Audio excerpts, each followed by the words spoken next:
and welcome to Shareware, episode 46. I'm Phillip, and I'm joined by Brett and...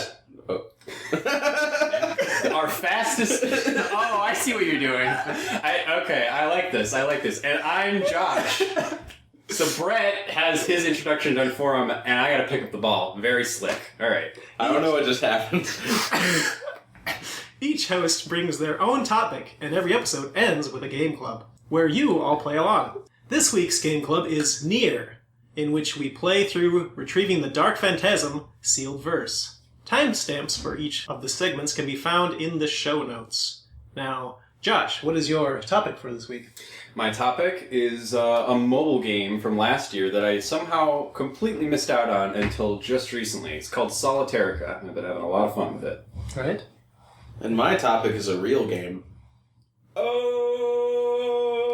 it's called Detention. You're going to be in detention if you don't watch yourself. It's a...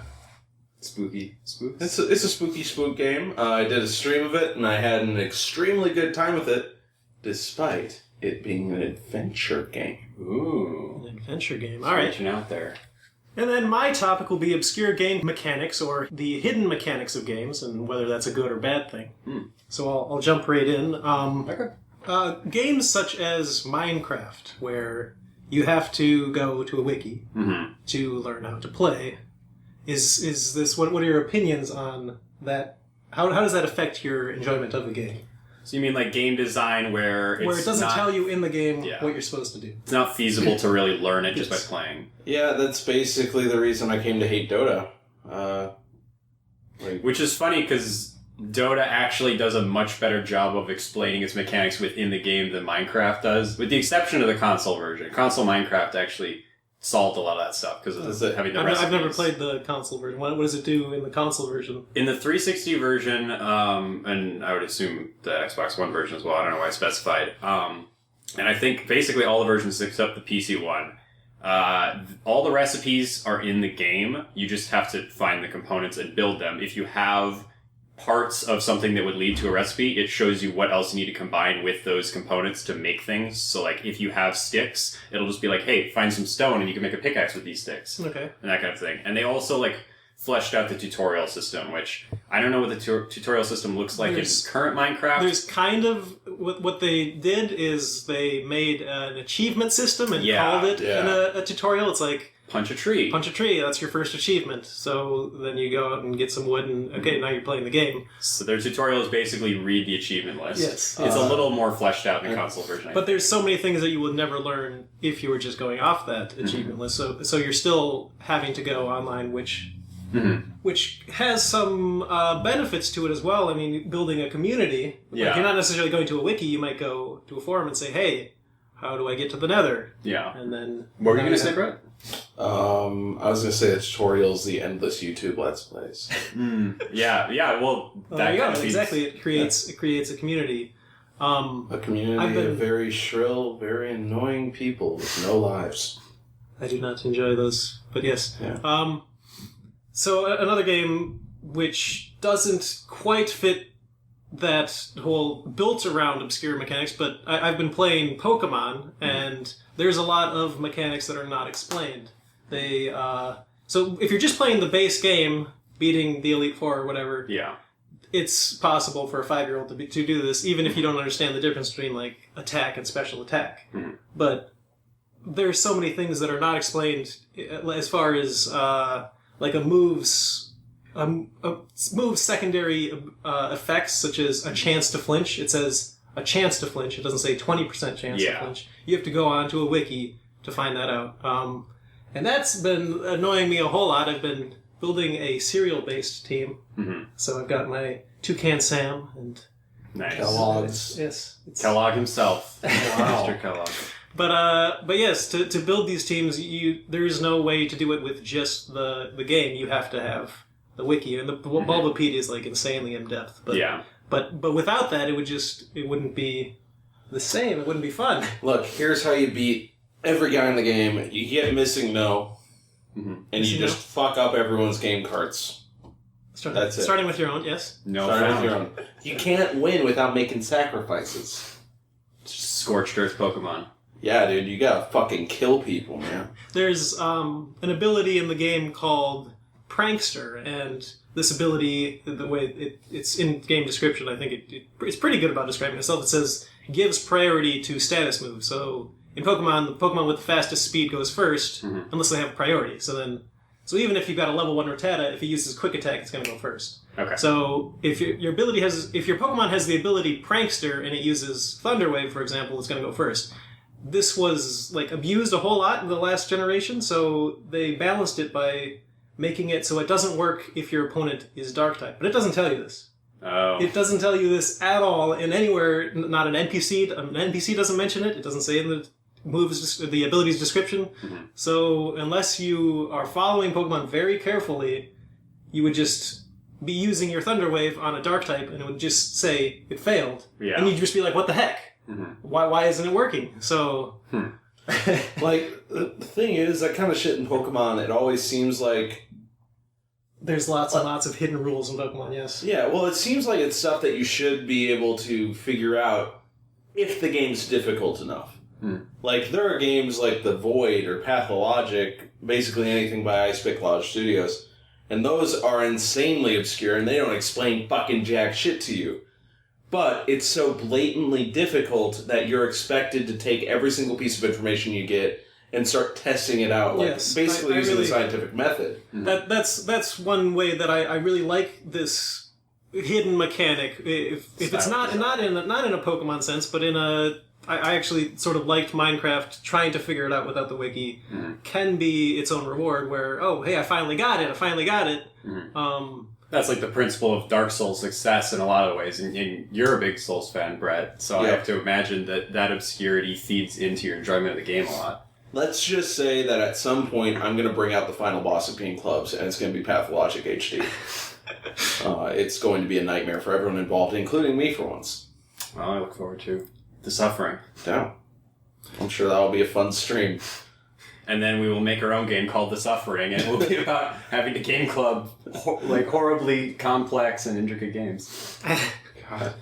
I think there's kind of an argument for both ends of the spectrum, like the Dark Souls and the Pathologics, where you are kind of severely punished immediately for your lack of understanding, and then the Pokemons, where your lack of understanding is only punished if you focus on really obscure elements of the game or PvP, and you can kind of glide your way through both, or glide your way through the whole game without having to confront those complexities.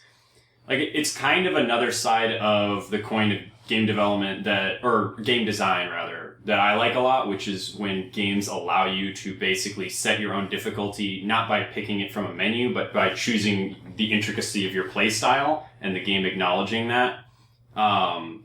If a game lets you play through it completely on the surface level and have an enjoyable, complete experience out of that, while also having these hidden elements that deepen the experience for people that really want to invest in it, I think that's really cool personally. I have a really hard time with those types of games because I'm very much the path of least resistance type of life. If you give me something that's easy, I'm just gonna do that. Yeah, this specifically will come up in the game club for me. Oh, really? Yeah. I'll be interested to hear what you think about it in regards to how I handled some NieR encounters. I'm not sure what the general consensus is of the right way to play NieR, but I don't know if I did it. I'm interested to hear that. Okay. But yeah, I just a lot of people are make your own fun. Use your imagination. Choose your destiny. I'm just I'm just gonna fucking kill it. Unless, I've been kind of trained out of this by Platinum Games, which is kind of why I hold such a deep respect and enjoyment for them. Because Metal Gear Rising was the first one where I was challenging myself because I was trying to push that shit. Yeah. I was trying to see how fucking far I could go.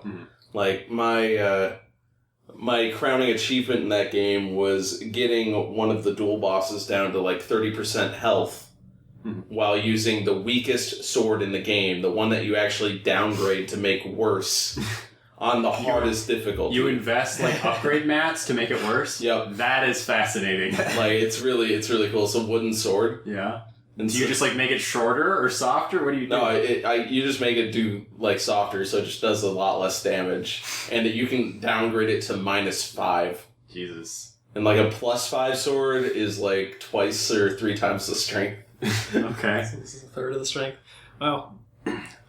Phillip, are there like you specified you like Minecraft? I know you play a lot of Pokemon too, so it sounds like you're generally in favor of it. Yes, Can you I do. think of examples? Sorry, of games where they've had these like obscured mechanics, and it's annoyed you or frustrated you? Absolutely. I'm Outside of like you specified earlier with the Thunderclap priority with the Trickster. Yes. Any games? In Binding of Isaac, whenever you pick up a new item, there's a lot of obscure effects that it will have and not tell you, and that annoyed me a lot. Every single time I move into a room and find an item I haven't seen before, I felt the need to go to the wiki and look up, okay, so now I have a +1 chance of Devil Room or whatever.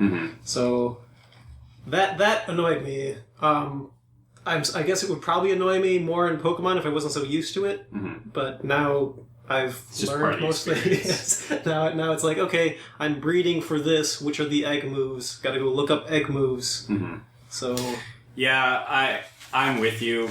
Most of the people on the show are pretty into Isaac. I think I'm one of the few holdouts. I always wanted them to do something comparable to Spelunky, where Spelunky had that like bestiary that you unlocked information about items and enemies you encountered, like.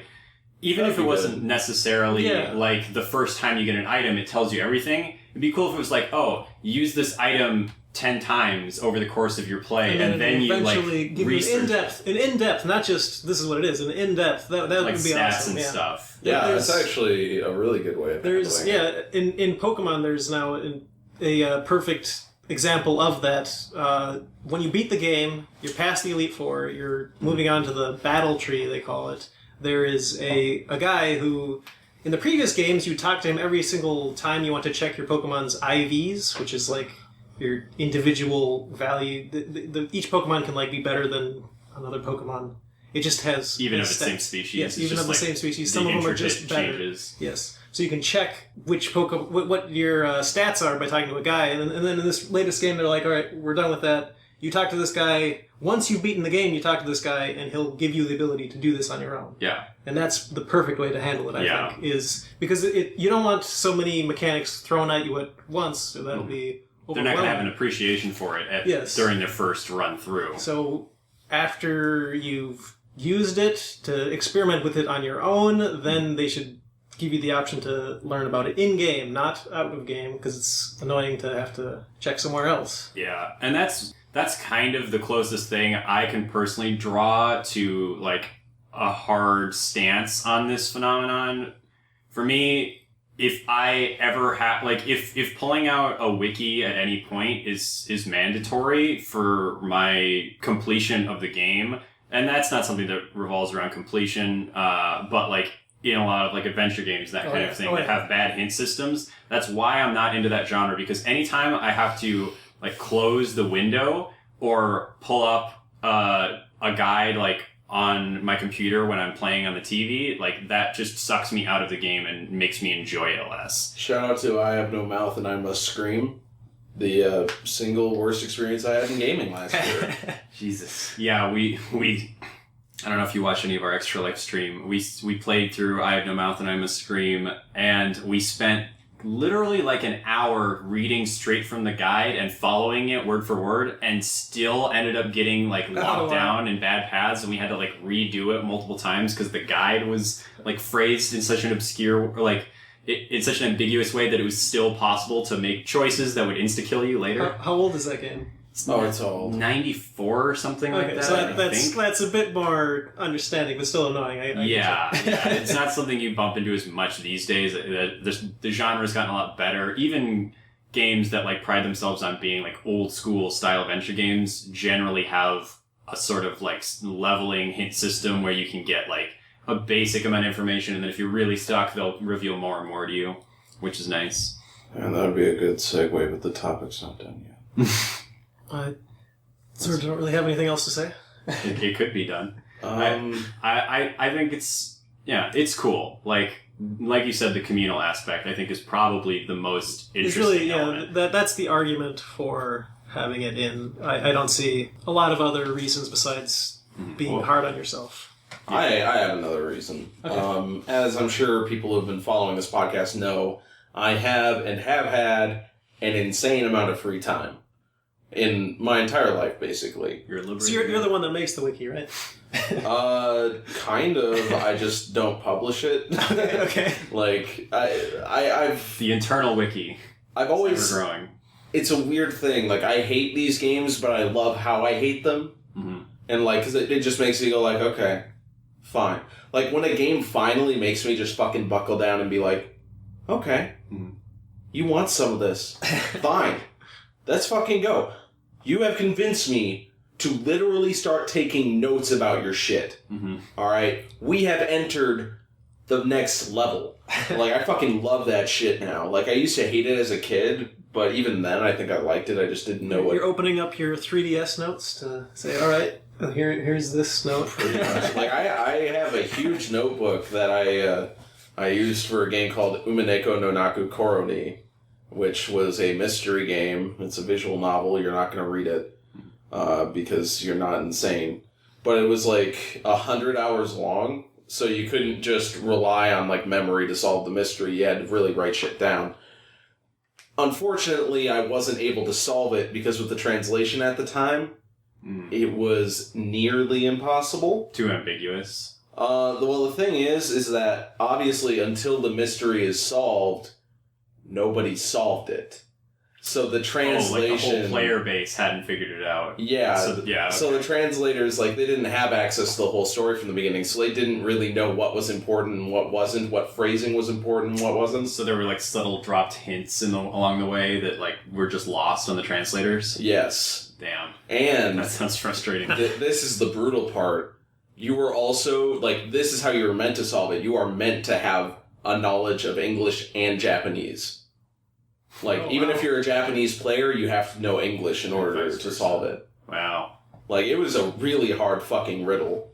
And I did not come close to it, but I took a shitload of notes. That's, like, the kind of game design that I'm glad exists in the world, but I never want to play that in a million years. Like, it's cool. Well, it's kind of like Eve, in a way, where you, like, hear stories about the crazy shit, but I'm never going to play Eve. Well, the nice thing is you don't have to solve the mystery yourself. Yeah. Like, it's just a linear visual novel, so if you're not interested in the mystery, you can just hit enter and read until you're done. Yeah, I won! Like, I saw all the screens! And then, like, in the last episode, the guy will actively be shit-talking you. Like, the author will be like, you didn't fucking pay attention, did you? You just wanted to read the fucking story. Fuck off. And I was just like, hey, man, I'm reading a translation of a mystery novel that wasn't finished. Fuck off. Give me a fucking break. Alright, well, Phillip, coming out guns blazing. I like the topic. Yeah, it was a good topic. Nice. So next we have... You've earned your place on the next episode. You are not the weakest link. But Brett, I'm sorry, you're actually the weakest link. Am I? You can do your topic, like, I'll let you finish that up, but once you're done, and my topic starts... the door's over there. You can just wait out in the hall. Are you going to put me in... He's not just waiting on the hall. He's got to go to detention. Detention? Yes. Oh. Put me in detention? Tell me about detention, Brett. Okay. It's the only horror game or horror adventure game that I've liked. Okay. The only one. As opposed to, like, more survival horror type stuff? As opposed to I Have No Mouth and I'm a Scream. No, I mean, like, what are non-adventure horror games? How would you categorize? Like, I liked Amnesia up through the water hallway. After that, it immediately became awful. Okay. The Penumbra games have always been very good. Mm-hmm. And this is also good. Yeah, I mean, I guess I should clarify point-and-click adventure game. Okay.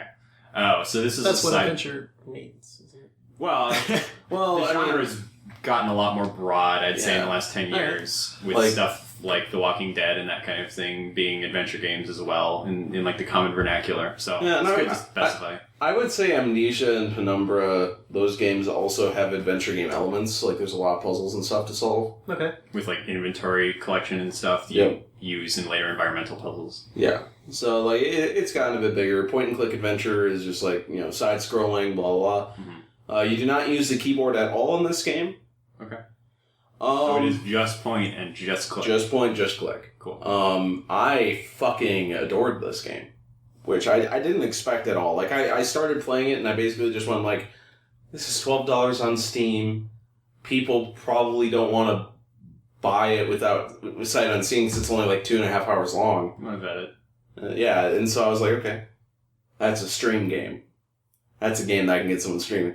And there was one guy, I think his name was Yancey Street, who was with me almost the entire time, which was very fun. Shout out if you're there. Probably not, because you only saw the stream and I didn't mention the podcast. Gotta get that cross-promotion going, Brett. I'll mention it next time. He said, now I can't pimp twitch.tv/clapman with a K. with a K. With a K. Don't go to the C guy. He's a fucking bit. I don't even know if there's a real... That guy just has the clap. Like, that's his whole Yeah, bit. It's has... not good. What, is the clap herpes or AIDS? I think the clap is chlamydia. I think. Don't quote me on that. I don't have it or know anyone at the top of my head who has it, so... The top of the head. Okay. All right. Tell me about Detention. It's a Chinese, Taiwanese kind of horror game. A lot of it is, I'd say it's like 50-50 on the supernatural end, and the holy shit, the communist era was kind of fucking scary end. Or no, not communist. Okay, but you mean like the sociological aspects? Yes, yeah. On the other side of the paranormal. Like, we have a secret book club, and we're reading restricted books. Oh, okay. So nobody better fucking say anything about these restricted books we're reading in our book club. That's kind of an interesting intersection of themes, like the paranormal and the cultural. Like, it's really cool, and like just when you think like, okay, well, this is a supernatural game, then it throws out the the sociological stuff, and then you're like, oh, it's that kind of game. And it melds the two seamlessly in a way where I never felt like I was piecing things together, but I never really felt like I was. Like, it was all very seamless. Like, I was just kind of like, okay, yeah, blah, blah, blah, blah. Didn't feel like it, like discrete duality, like the concepts merged well. Yeah, it didn't feel like the supernatural stuff was just there to distract me. Okay. Like, it felt like the supernatural stuff definitely had its own place. This might be a question you can't answer in any way without getting into spoilers, in which case that's fine, we can move on. But I was just curious if it is something you could answer. Do the like supernatural elements pose themselves as a metaphorical representation of the cultural elements and like the government interference and that kind of thing? No, the supernatural elements are supernatural. Okay. No, I mean, I don't mean like literally. I mean like from a writing perspective, are they a metaphor in any way for that kind of stuff, or are they kind of like independent? I think they're independent. Okay. Like they interact with each other. Yeah, of course. Like it's not like the demon is the government or anything. No. Like the demon's a fucking demon. Yeah. Okay. And like the thing is, the scares in this game, they're infrequent, but very potent. And I just remembered one thing that I don't think has a fucking explanation that scared the shit out of me. But like, there's this mechanic where you have to hold your breath. And I remember thinking like, that's gonna be kind of a pain in the ass though. I don't really want to bother with that. Yeah. Turns out... physically hold your breath, not... Yeah, like... Okay, player now hold your breath? No, like your character holds their breath. That would be cool if you had it would be like Manhunt. You have a mic and you have to put it right up to your mouth, and if it can tell you're breathing over the mic, then you get caught. That would be kind of cool, yeah. Or you dive in water and then you have to hold your breath. Yeah, there's other applications. Yeah, the game comes with a bucket. You just fill it up and fucking waterboard yourself. I don't know, this all sounds like a great idea. In this scene, we're going to put these... It has to be immersive. Yeah. We're going to put these car jacks on your nipples. There's bamboo shoots in the game for your nails. But yeah, and but that only lasts for like the first, I think, third, maybe half the game. The breathing mechanic? Yeah, after that, there's just no enemies.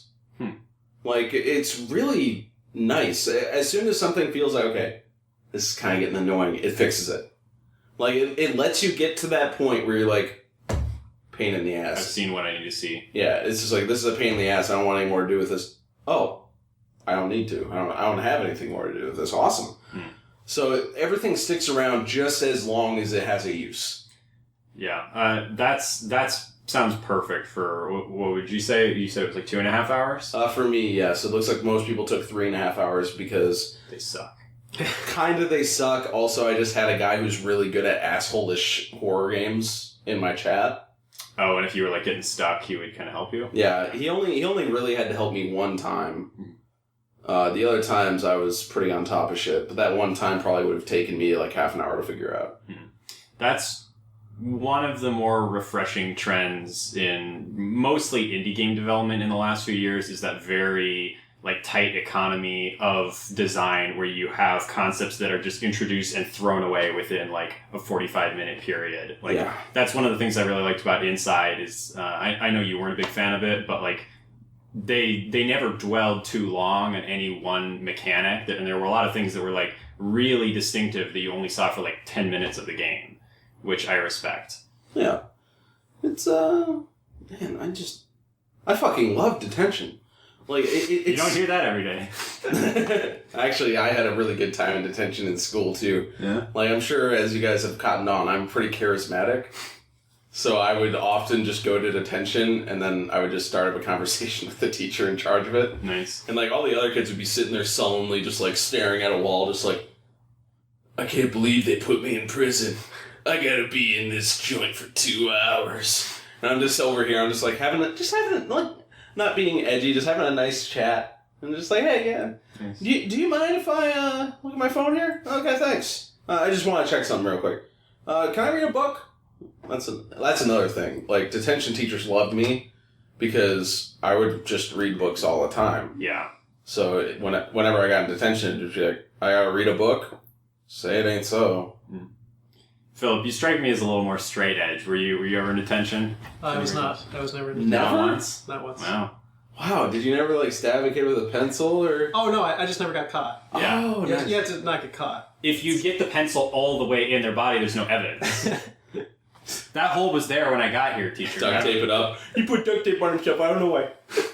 Were you duct taping yourself? There is one thing, this is like a deeply ingrained guilt.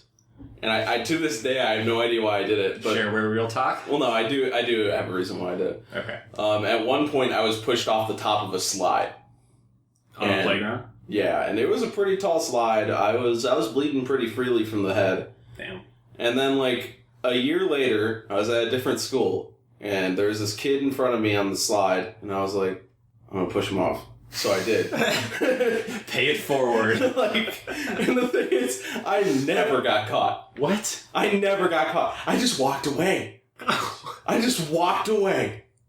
It was like the worst, most brutal, pointless thing I've ever done. Legend has it that the line of kids continues to this day. They're still pushing each other pointlessly off the slide. It's so like I look back on it and I keep imagining like, oh, maybe it's some deeply ingrained problem. But that was before all my problems happened. That was just me being a fucking asshole. And I got no consequences for it. It'll come back around though. It's I'm gonna be on domino effect of life. You're gonna be on your deathbed and then someone's gonna flip it on the slide. Brett, would you like to go to the playground one last time? And like my brain is just degenerated to the point where I'm 6 years old again. I'm like, yeah, let's go on the slide. Your bones are brittle and weak. I'm like 90 years old, and then I'm like slowly going down the slide, and then my caretaker just goes, fuck off. So Detention sounds like a pretty good game. Yeah, it's fun. I got the bad ending. Slides. Right, yeah. I got the bad ending. Ooh. 'Cause you're a bad boy. I didn't quite get where the game was going. And you made a misinformed decision? Yes. Okay. And I just looked up the ending, because it doesn't diverge enough in the midst of the game to justify it. Yeah, and I mean, I already kind of went through it in the most efficient way. Mm-hmm. You know, like, I don't know what it is about me, but I have a natural sense of how to just fucking get through a game. Just mainline it. Like, every time we've played through a game club segment, I usually get through it, like, an hour and a half quicker than everyone else. You're not one to stop and smell the roses. No, I do. That's a weird thing. Like, maybe it's just by my standards, but I always take a time to look around and be like, what do I like about this area? Okay, blah, blah, blah. Maybe it's just because I don't really take notes, because I'm usually streaming. I don't know. Maybe it's just because I'm fucking amazing at games. Speaking of games. Games? We got a game. We don't talk about games on this show. You have a game. Alright, I'm going to buck all the trends of shareware up to this point. I'm going to talk about a video game. This is a piece of entertainment media which you control using one of your electronic devices. Like on a stethoscope? Yeah. You get your Etch-a-Sketch and you twist the knobs around, and it's called Snake. Is it kind of like when you have the baby up on the screen and then you smack the baby's belly or whatever, the mom's belly, and you watch the baby squirm and cry and slowly die? Exactly, except there's high scores. Yeah. Ooh. Oh, believe me, I've got a high score. 2 minutes. This video game is called Solitairica. As you might be able to infer, it is a twist on Solitaire. I would say this is basically like Puzzle Quest, but if they had replaced the Bejeweled element of Puzzle Quest with Solitaire. But is it Spider Solitaire? Because that's the only one I like. I don't actually... What is the difference between Spider Solitaire and other... I have no idea. Okay. I always thought they were basically just, hey, spiders. Oh, I think Spider Solitaire you can match the same suit or something. Or like the same color. Like they don't have to alternate. It might be. I might also be wrong. Okay. Well, then that's not relevant anyway because the colors don't work. The colors don't work the normal way in this deck. Because the colors are the monotypes, like in Puzzle Quest. I've never played Puzzle Quest. You've never played Puzzle Quest? No. Okay. Well, Puzzle Quest is a game where you play match 3 and the different gems. My segment is about Puzzle Quest. You match 3 or more in a Bejeweled-like fashion, and your matches yield mana of those different colored gems, and then you use that mana to cast abilities on your enemy to deal damage to them in a turn-based RPG fight. Okay.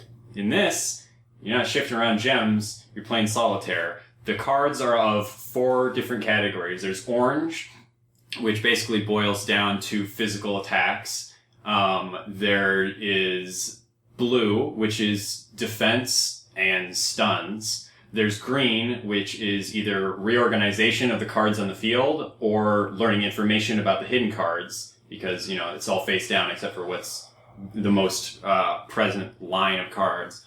And then purple, which is magical attacks and healing. And basically you pick a deck, which is your class. Some of the decks basically all have different distributions of card colors in them, as you're flipping through your hand to see what you can place on the rows. And then they have different spell compositions as well. And this game... I use Fireball, burn all my cards. There are fire spells that spread across the deck and that kind of thing over time. This game is really insidiously clever. There's an awesome amount of really cool interactions. Basically, the goal is to best the armies of, I think it's Lord Stuck is his name. He's basically just a guy made of gum with a crown and a sword, and he's an asshole. He shit-talks you the whole game. I was kind of expecting this to be really dour and serious. No, it's pretty lighthearted. You've got this guide who sounds exactly like Sign from Ori, your little Navi helper. Oh yeah. That's kind of guiding you along through. And basically, there's 18 combat encounters in just a straight line on the way to Emperor Stuck. And those 18 monsters are always the same every time. It works in a roguelike fashion. You're doing runs, and then if you die, you start over. But the interesting thing is that while those monsters are the same, they have different affixes rolled alongside them every time. So you'll get... kind of like Diablo? Yeah. It's kind of like when you have an arcane version of a monster and that kind of thing. All different abilities based on that or different passive effects. In this, what it basically amounts to is when you don't have any moves, as in normal Solitaire, and you have to flip over your next card to see what you can do, that means the enemy takes a turn, and they flip over their next card, and it executes whatever their moveset is. They have their own deck of a few different kinds of abilities based on the monster they are, and then it shuffles in extra cards from other decks based on their affixes. So you'll be fighting against a vampire bat, which has normally already has lifesteal moves and evasion moves because they're flying away from you and shit. But in addition, it's a lifesteal bat of thorns. So now there's other cards thrown into the deck that will when they proc, it'll randomly pick some of the face cards out there and make it so that if you attack those cards with a physical attack spell, you take damage yourself. and that kind of thing. There's only one game that I've ever been a fan of thorns as like a damage type. Guild Wars. Well, the cool thing about this is that there's always some way to get around them. So, like, I actually misspoke. The thorns only trigger if you resolve the card normally. Like, if you play the next card in the sequence on them, then it thorns you. But if you use an attack spell on them, then you completely bypass the thorns effect. So then you. I thought like you would be able to use thorns as well. Like I just meant as like a spell to use as a player. In general. Okay, yeah, no. There's no way. You might be able to buy an item that damages when you're damaged. There are items you can get that do on-damage effects. Like you can buy an item that makes it so every time you take an instance of damage, you gain 1 armor, which it works the same way as in Hearthstone. It's basically just like overheal. That would be really good in instances where you're fighting an enemy that does lots of small ticks of damage because you're gaining 1 armor every time, as opposed to an enemy that attacks rarely but does a big amount. And this is all stuff that you can infer by looking at the encounter before you start, because it tells you what all the attributes are that you've rolled on them. Which is cool because you have to change out your build a lot in between matches. There's a shop you go to where you buy new items with passive effects and new spells that you use your mana to activate for active effects in the middle of combat. And unless you are like, you're basically like always buying more items and spells than you can hold at any given time, because you need to be able to diversify your build in between every fight. Otherwise, there's no way you're going to beat the game. So do you have to keep buying items, or once you have an item, you have for that whole run? Is it actual money, or is it in-game? It's in-game money, and when you bought something, actually you can...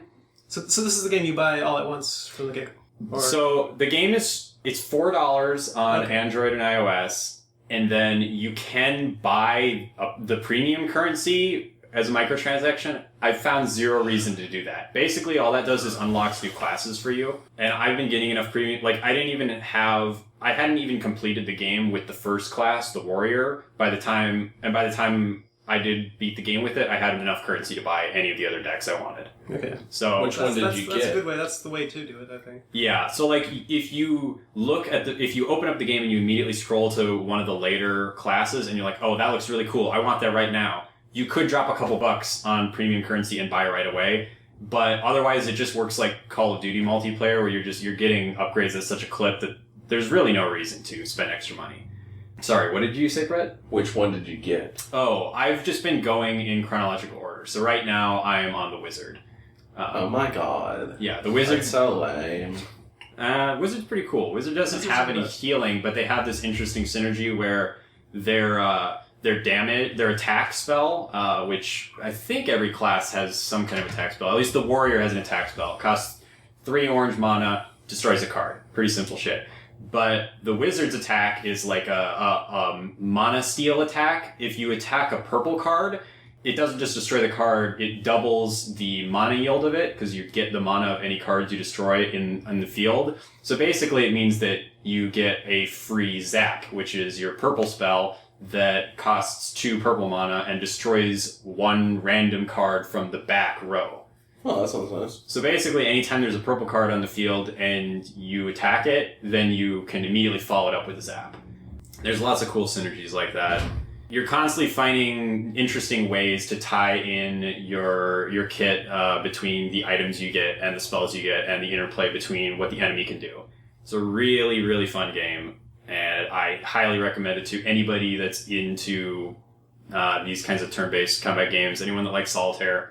More interesting than solitaire. So it's a lot of fun. So the solitaire part, you said that there's orange, purple, blue, and green for the different mana types. The color doesn't matter. I guess I'm picturing, is it like a 7 of blue? Yeah. Then? Okay. Exactly. Okay. Yeah. There aren't suits. It's just the mana types are the equivalent of the suits. Okay. But the suits don't play into what you can play. You just and I think this is different. That's just your goal for trying to attack the opponent. So yeah, but you kill the enemy. Basically, the enemy's health. Your health is just health. You have a health meter. Mm-hmm. The enemy's health is all the cards out on the field. So you're clearing out the entire field.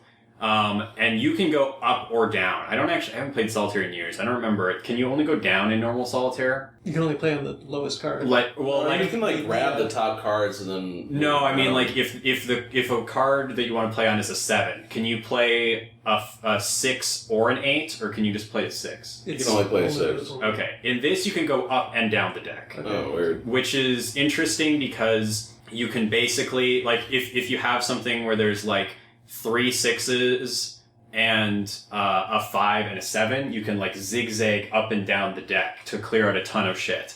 And if you get a combo of hitting 8 or more cards in one sequence without passing to let the enemy go, then you start accruing combo gold, so you can get tons of items really early if you end up having a really good run. Cool. Is this you said this is a mobile game, right? Yeah, it's also on PC for $10. That's exactly what I wanted to ask. Yeah, it's $10 on PC. There are no microtransactions on the PC version. So you have everything unlocked? You don't have everything unlocked. I don't know if they sped up the unlock rate. My guess is it probably works the exact same way as the mobile version, and they just charge more because, frankly, that's how the marketplace works. Pretty much every mobile game that moves over costs a little bit more. I think the only one that I've seen in recent memory that costs the same amount on Steam. Gotta pay for those graphics. 4K graphics. Yeah. It does. The resolution's higher. It does look a little better. Yeah, on exactly. The PC version. So there's probably not some $6 more better, but it wasn't free for them to port over. Yeah. I think the only example I can think of off the top of my head that's been a recent... Cost them $6. $6 for every copy. They have to churn out that code every time somebody buys it. Guys, we got another one buying Solitairica. Spool up the renderers.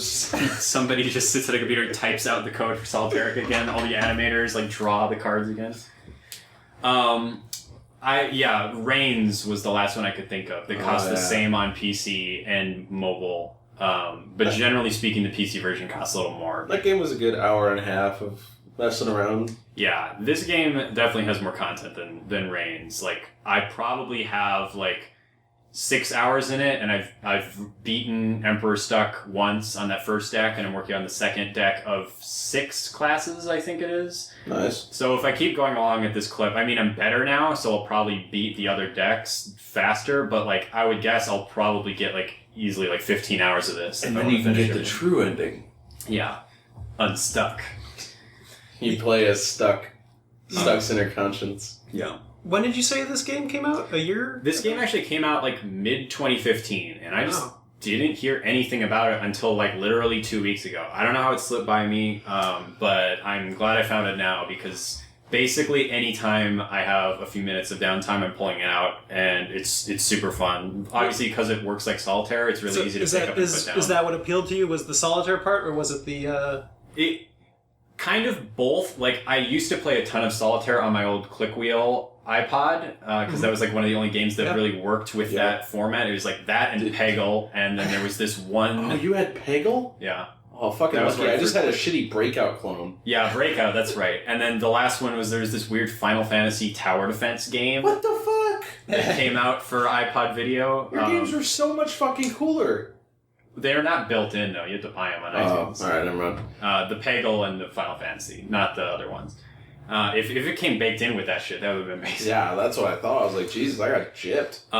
But yeah, so I played a lot of Solitaire back in the day, and then I haven't played it since in 10 years or something. So it was oh yeah, Solitaire was fun. I guess I could check that out again in with a new wrapper. But then on top of that, the RPG mechanics and the build diversity ended up actually being really engaging and fun. It does sound like they actually built on Solitaire more than... There was another game that came out, I want to say a year ago, for 3DS, Card Jockey. Oh, yeah. The horse racing metaphor. That one was basically Solitaire, and then there was horse racing in the background, whereas this one sounds like they actually... They made it more fun with Solitaire. Isn't the way that Card Jockey kind of worked was you were playing Solitaire at one moment, and then you were doing the horse racing component, and the two never really met. They didn't really... There was some sort of strategic overlay, but not really... simultaneous there interplay. was... And then there was also like breeding your horse. Yeah. So yeah, that's a good observation. That just, I mean, it was like a goofy pairing, jockey times cards, but it didn't Not a seem perfect like meld. it didn't. Yeah. Yeah, that's a good observation because everything about the RPG mechanics feeds directly back into the solitaire mechanics and vice versa, which I think is why this game works so well. Like if you're good at this, like the strategy of solitaire, which like it sounds kind of tongue in cheek because like solitaire is not an extremely complex game, but like there is I like never fucking figured it out. like it is important to like know when to like not make a move that you can make because you want to leave that option open for later and that kind of thing, and like that is still very relevant in this game, even though the mechanics of the fundamental solitaire aren't exactly the same. And then the RPG stuff on the side just makes it that much more rich and interesting. I do, like you mentioned that you can go from a 5 to a 6 or a 4. That sounds like a huge benefit. Yeah, that's like the biggest change to the fundamental It's mechanics. like Solitaire 2. And yeah, it feels really fun, like looking, because like at the beginning you're playing against monsters that have like 4 columns of 5 cards each or something, and then by the end I think an enemy can have up to 10 columns of cards. Oh wow. Like it gets way past the normal 52 card deck. Like it gets really massive on some of the end game fights. And when you see like every column having something in like when you do this crazy chain of like going from a 5, you go like 5, 6, 7, 6, 7, 8, 9, you like loop back around to the ace and then down to the 2 again and stuff like that. Like you get this crazy chain. It's extremely cathartic, especially because they've got like the like chime that plays when you play a card like increases in pitch as your combo goes up. So it's like dun dun dun dun dun. It's like Peggle kind of thing. I like that. That kind of feedback of like, yeah, I'm doing it. I'm gonna hit that high note. Yeah, it's super fun. Honestly, like. It sucks that the PC version's $10. I would have paid $10 for this. It's a lot of fun, and it's also a good game to play like while you're listening to a podcast or have show on in the background if you're into that. Or if you're doing experimental math equations, or if you're throwing your dog across the room. Or yeah, just any activity. Normal things that you do a lot. So yeah, Solitairica, pretty cool game. Highly recommend it. So.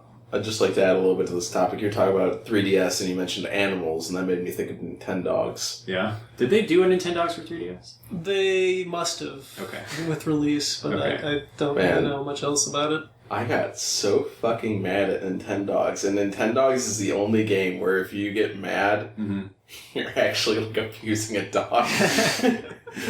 Like, I remember I kept taking my dog, it was like a German Shepherd or something, I forget which version of the game. Yeah. And I kept taking him to competitions, and I'd just be screaming the whole time, "You fucking retard fuck dog! Well, God damn you!" I was like 12, so it was like the perfect, like, high pitch, but also like vile swearing. Yeah. And I like to think back, like, when I inevitably disappeared and stopped playing that game, for my dog was just like, alone forever. Now I can just rot away in peace. Yeah, that's why you just name the dog and all of your tricks after loud swear words. Because then when you're like, "Fuck off, you stupid bitch," it just like does a bunch of intricate moves and you're like, "Good job, you fucker," and then just backflip. He got the gold prize once, and I think my response was, "About fucking time." I'd be a terrible coach. Whew. All right. That brings us to a close for the first half of the show. We're going to move into the NieR Game Club that we start this week. If you want to write in to sharewarepodcast@gmail.com, let us know what you think of Obscure Game Mechanics, that design philosophy, or recommend some horror adventure games to Brett that he might like, broaden his horizons. Or that he might not like, just do that. Just something that I would hate. Just fuck his shit up. Just tell him just give him the most convoluted, batshit logic adventure games ever and tell him it gets really good at the 10-hour mark. The problem is, I'd fucking believe you. Yeah, we would really appreciate that if you write in. And in doing so, you could win our next email giveaway. So, something to keep an eye out for. All right, let's take a break. Look forward to this upcoming music segment, because this is actually a side quest reward. Oh. Yeah. So, if you did the side quest, I guess this is worthless for you.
You enjoyed that bit of music, because I certainly did. That's all I got. I fucking love the music in this fucking game. Music in this game is actually rather good. Yeah, I remember I had you listen to one track out of context that we haven't run into yet, and you hated it. Okay. This was like 4 or 5 years ago. I don't remember that at all. I believe you. I really don't like the track this game opens with, but I'm sure... Really? The choir in the snow? Yeah. Oh, I love that. I don't like that song at all. I think it's annoying. You're wrong. Cool. I agree with Josh. What the fuck? What kind of music do you listen to, actually, Phillip? I don't really know. Very little. Not really anything. Okay. I ironically listen to show tunes. And that's, okay. And that's about it. Cool. That sounds miserable. How much ironic show tune music is in this game? might actually be. I like video game music, but Yeah. more like Diddy Kong Racing style video game music. Okay. Like Something actual more upbeat. actual video game music, not like... See, you could play this as music that you listen to. Yeah. Not music that is supposed to... If you listen to, like, choral moaning. Alright. I'm always down with some choral moaning, man. But yes, Choral on the moaning in way the morning. here, before I picked up Brett, I was listening to Jolly Good Onceler, the Beautiful. the music from the Lorax. Alright, well, in lieu of the Lorax, Brett, kick us out for NieR. Alright, well, we won't be going entirely linear for this. We're going to be jumping around quite a bit, because we Much played... like the game does. Yeah, we played like 5 hours of this fucking thing. Mm. I did that like a month ago when I was getting ready for this, and I just wrote a Let's Play. But I guess we should start at the beginning at least. Yeah. I really, really love the beginning of this game, every aspect of it. Okay. So by beginning, you mean the first part of the game? Or 2049. The very first scene. Okay, so the winter... Yeah. Well, it's actually summer. Yeah, that's the thing. That's the thing I love a lot about this, is like the way it's just like snowy wasteland, everything's all fucked up looking, it's 2049, and then it zooms in and it's like summer. And you're like, ooh, shit. Oh, so we're in Russia. Oh, very Yeah. nice. Welcome to Minnesota. NieR kind of looks like you could be Russian. I think it's... I think it's too. Yeah. Hey, fuck you, buddy. Just kidding. But yeah, and like I like the way that you it does a really good introduction of, let's call the main character NieR for the purposes of this thing. Yeah, I've been calling him NieR. We all, huh? I said, yeah, I've been calling him NieR. I call him Mr. Crunch. Like, before he was promoted to captain? Exactly. Okay. Did you name him that? I named him Mr. I named my file Mr. Crunch, and then they started calling me Mr. Crunch, so there we go. And this, friends of Shareware, is why you listen to Brett's debriefing. Have fun with that later on. Where would I find the debriefing? That was at the end of the episode you listened to, and you said you listened to, but you didn't listen to the whole thing, did you, Phillip? You didn't listen to the whole thing, so you didn't get the debriefing, even though it was in the goddamn show notes, did you, Phillip? Where am I finding show notes? Is that this? This will turn into the show notes. The show notes are... Okay. Phillip. If you're on... I don't know how you see them on Android, but on iOS, if you have the default app, you just tap the cover art and it shows the notes. But I don't know. You have made a mistake. If you're on Android... But no, I did not read the show yourself. notes or listen to the debriefing. It's about 5 minutes long. So in your debriefing, you said, name your character Yourself. Something not ridiculous because it's going to... You're my guess is you're going to strip the emotion out of an important scene. Oh, Papa, Mr. Crunch.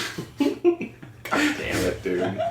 They have like a database of like 10 gigabytes of audio where Weiss recorded your name, but he can't say Mr. Crunch. Phillip, I need you. Mr. Crunch. So anyways... So we meet Yona. We meet Yona and NieR. And she's a bad fucking listener. Yeah, terrible listener. What I like is that you basically see NieR's entire character in this scene. He's just like, I have to defend my daughter, and then he just goes outside and just starts killing things. Mm-hmm. Comes back and he's like, oh no, my daughter. Question 1. It's 2 questions now. That okay, 2 questions. First question, how did the book get from the front room to the back room? Fucking magic book. We didn't see it move or anything. It floats around. We were outside for like fucking... No, but it was back there even in the time where you were still inside. He's like, stupid book, he kicks it, and then it goes away, and then... It's a magic book. And then the book is like, ha ha ha, and it flies away. I don't know. Okay. Yes. Alright, I'll accept that. That's fine. Vice can fucking fly. Second question. I just realized there's 3 questions, because this unravels even farther the more I think about it. If we're pressing R1 to shoot beams out of a book, what's the book doing in there? Teleports between times. It goes back into the garage every time we're not shooting? Yeah, it fucking teleports. Okay. You see it appear in existence. Fair enough. Third question, why the fuck didn't NieR just hold on to the book the whole time? Because then he wouldn't be able to cast magic. You can't hold on to it. It teleports away. Alright, fine. This is difficult. No, it's very easy. It's a magic book. It can do what it wants. No, the book is being difficult. Oh, okay. Nah, the book's easy. All you have to do is have an anti-teleportation device. Oh, one of those. Yeah. I should have thought. You get that in NieR Game Plus. Oh, that makes perfect sense. And then the game just doesn't start. The game doesn't happen. Your daughter doesn't fuck everything up. But yeah, like... I like the abilities. The abilities are cool. You've seen... the abilities. It's a tease of all of your abilities. It's like when you get Metroided. Like, you get to see your whole kit right at the front. Wow, so we're just going right into it. You've learned too much from Grayson, haven't you? What? The puns. What? That's a Vinny Caravella patented pun. That's in the Giant Bomb Wiki. If you go to the abilities page... I'm not going to the abilities page. You're referring to the fact that we get to see all of our abilities before it's a teaser. Okay, yes. Yeah, we see all of our abilities. But play around with the full-fledged Metroid Samus before you get it all stripped away. Here's the fun part, though. Dark Lance is the only one that's worth a shit. Dark Lance and Dark Blast are the only spells I ever use. Yes, I was a bit confused as to why the fist existed. Yeah. I mean, honestly, I just look at the other ones as just like, this is for cutscenes, because they look cool. Yeah, and that happens a lot where you're like, it's using even more powerful versions of spells that you have that you couldn't do that in the normal game. Yeah. For some reason, I can't use the lance outside of the intro. Like, I haven't been able to use it other than the boss fight. Switch your magic? Yeah. I have it equipped, and whenever I hold L1, just nothing happens. Really? Yeah, so I switched it to the fist, because I can at least use the fist. But yeah, that's a hugely powerful... Yeah, I want to use the lance, it doesn't work. Very good. It one-shots, I guess, if you're playing on normal, it one-shots, it probably doesn't on hard, but one-shots those robots. Okay. When you're fighting the robots, like, they line up, and then you just... that sounds they're nice. all, Does they're it all dead pierce, too? immediately. It does pierce. Okay. Yeah, that Yes. sounds nice. I like... maybe I'll try switching it back. Let's try troubleshooting it after this, because Dark Lance is important. It's cool. Yeah, I will try to get it to work again, but that has been an annoyance. Like, because don't you regain it in that boss fight with the two dudes? Yes. That was the other time. I used it in the intro, and then nowhere else it would work, so I don't know. Weird. Sorry, where were you? Oh, yeah. I think that the intro just does an excellent job of setting up the tone of the game. Yep. Like, the way it cuts out is like, NieR is like screaming for help from someone, anyone, please God help us. Mm-hmm. And then just fades to black, and it's like 1,300 years later. Yeah, 1312. Yeah, 1312. Which, that would put us, it was 2049, so it'd be 3,072. Or 3,062. I'll take your word for it. Now I know. I'll take, wouldn't it be 61? No, you're right, 61. Ha-ha! I win! It would have made no sense if it took place in 62. Yeah, that'd be stupid. The whole continuity would be completely broken. Okay, so now it's medieval. I didn't realize that this game was post-apocalyptic. I had only seen like tiny little glimpses of it. I remember watching you ride a warthog around in the northern plains, like way back. Oh man, I didn't remember showing that to you. I wanted that to be a surprise. You were really excited to show me the warthog like 4 years ago or something. It's really fucking good. Like the way. I guess we'll just jump to this quest. This is the quest I was talking about that was very important. Mm-hmm. That was hiding a very cool mechanic. Phil, did you killing the warthog? Yeah. I accepted the quest, and then I poked him, and then I just ran away. I never actually because it has a ridiculous amount of health. I'm like, hey, let's see how much health he has. Ha ha! No, yes, a lot. Yeah. When did you do this in your playthrough? Almost immediately. Like, I got the quest, I just went out and did it. Okay. So did you just circle strafe the whole time? Yeah. I considered standing up on the rock and then just shooting him. Oh, does that work? Magic? It takes about 15 minutes. Yeah, that's what I did. I didn't even think to go on the rock, and instead I just ran across the bridge, and he didn't think to cross the bridge. He just kept charging the cliff, the gorge that the bridge crosses, and I just laid into it I literally got out my phone. I think my notes say I'm currently writing this note while holding R1 pointed at the boar, because I was just multitasking. Right, because you don't even have Dark Lance. Yeah, so I was just feathering R1 repeatedly for it literally had to be 5 or 6 minutes. That thing's fucking tanky, but it is cool. Ended up getting drift boar. Yep. So you can ride the boar and you can drift the boar. Drift the boar. What does that mean? You do power slides, drifting in Tokyo Drift. Okay. Cool. It's really good, and maybe if you don't get it done by the end of episode 2, maybe you better get it done by the end of episode 2. Okay. That's all I'm saying. So set 5 minutes aside to sit there on the other side of the bridge. Yeah, just kill the guy. He does get a lot easier to kill as time goes on. One thing I wanted to let you guys know, you should start tracking NieR stats now. Where do you do that? In the grimoire? It's in the grimoire, and then so you're talking about it's on the far right. Adding words to weapons? No. That you can do whatever you want with that. It doesn't really matter. Just look at his stats. It's in the far right, and I think it's just far right party segment or whatever. Yeah, it's just fun to look at his stats at the beginning of the game and then at the end. Oh, just to see how far you come. Yeah, it's pretty funny. So yeah, just want to get that out there. Okay. What are some parts that particularly stood out to you guys? The Andros fight. Andros fight. Wait, which one's Andros? The hand guy.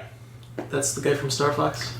Or Bongo from Legend of Zelda. Literally any Nintendo game has. Yeah, the hand thing was super archetypical. I couldn't remember any of the specific things that happened. I was just thinking about Master Hand the whole time. But oh yeah, fair point. Master Hand and Crazy Hand. Yeah, that always felt weird to me. What is that dichotomy? That's Crazy Hand's got to feel pretty bad, right? He's the second. Crazy Hand's fucking crazy, dude. Yeah, he's so hard. He's okay with everything. I guess, yeah. Maybe he goes his own way. It's so fucking hard to beat Crazy Hand. The left-hand path. Have you played the new one? Have you beaten Master Core? Fuck no. Okay. No. Yeah, it gets a lot harder. I don't think it's as hard as Taboo, but it's certainly Taboo is a piece of shit. playing very intense difficulty boss rush. Taboo's like butterfly attack where there's just a wave that comes out of him, and if it hits you, you're dead even at 0%. You have to spot dodge it. Like that's just devious. That's just unnecessary. Savage. The first thing that stood out to me, I was about to say it and then we got sidetracked, just like realizing this was post-apocalyptic, because for large swaths of the game, of what we played so far, there are really only like 2 areas that will really tip you off that this isn't just a medieval fantasy game. Like you could go through the entire town and just think that this takes like place during Legend of Zelda times or whatever. They do talk about in the library. Yeah, of the just environmentally. Yeah, I mean, because like I'd never seen even a word of dialogue from the game. I had only seen a little bit of it played. So like just watching the combat and the maneuvering and stuff, you would just think like, oh, it's just like a fantasy RPG. So it's cool to have that undertone. This game reminds me a lot of Enslaved in that respect. It has a lot, and like the art direction too is similar in some respects. Although it's a little bit, I'd say it's like a little more washed cartoony. out. Yeah, definitely more washed out. That's the one thing. Like, I honestly don't really like the way a lot of the overworld stuff looks, just because there's so much bloom. And it is so washed out. It doesn't really do it for me so much. There's the one quest where you have to go find the old man's dog, Max. Yeah. I don't know if you guys had trouble with this, but when I went down into that valley, like everything was just washed out, and I couldn't see. It was hard to see. I couldn't see anything at all. I don't know. Is there a time of day thing that happens naturally? Because I remember it being yes. like, okay, is that procedural or based on the story?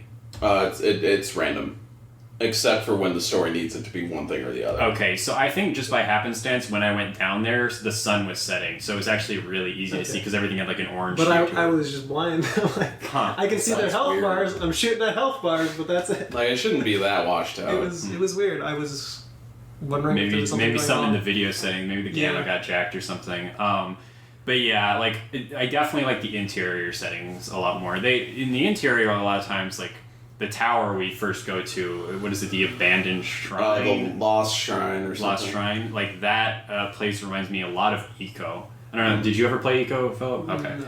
It had that kind of, like almost like desert ruins kind of aesthetic to it. Like, everything's very pale. I don't know. Like, I'm a big fan of the palette and bloom in this game, because it feels like the world's just kind of baking to death. That's true. I did like it in every scenario except for when I was literally blinded by it.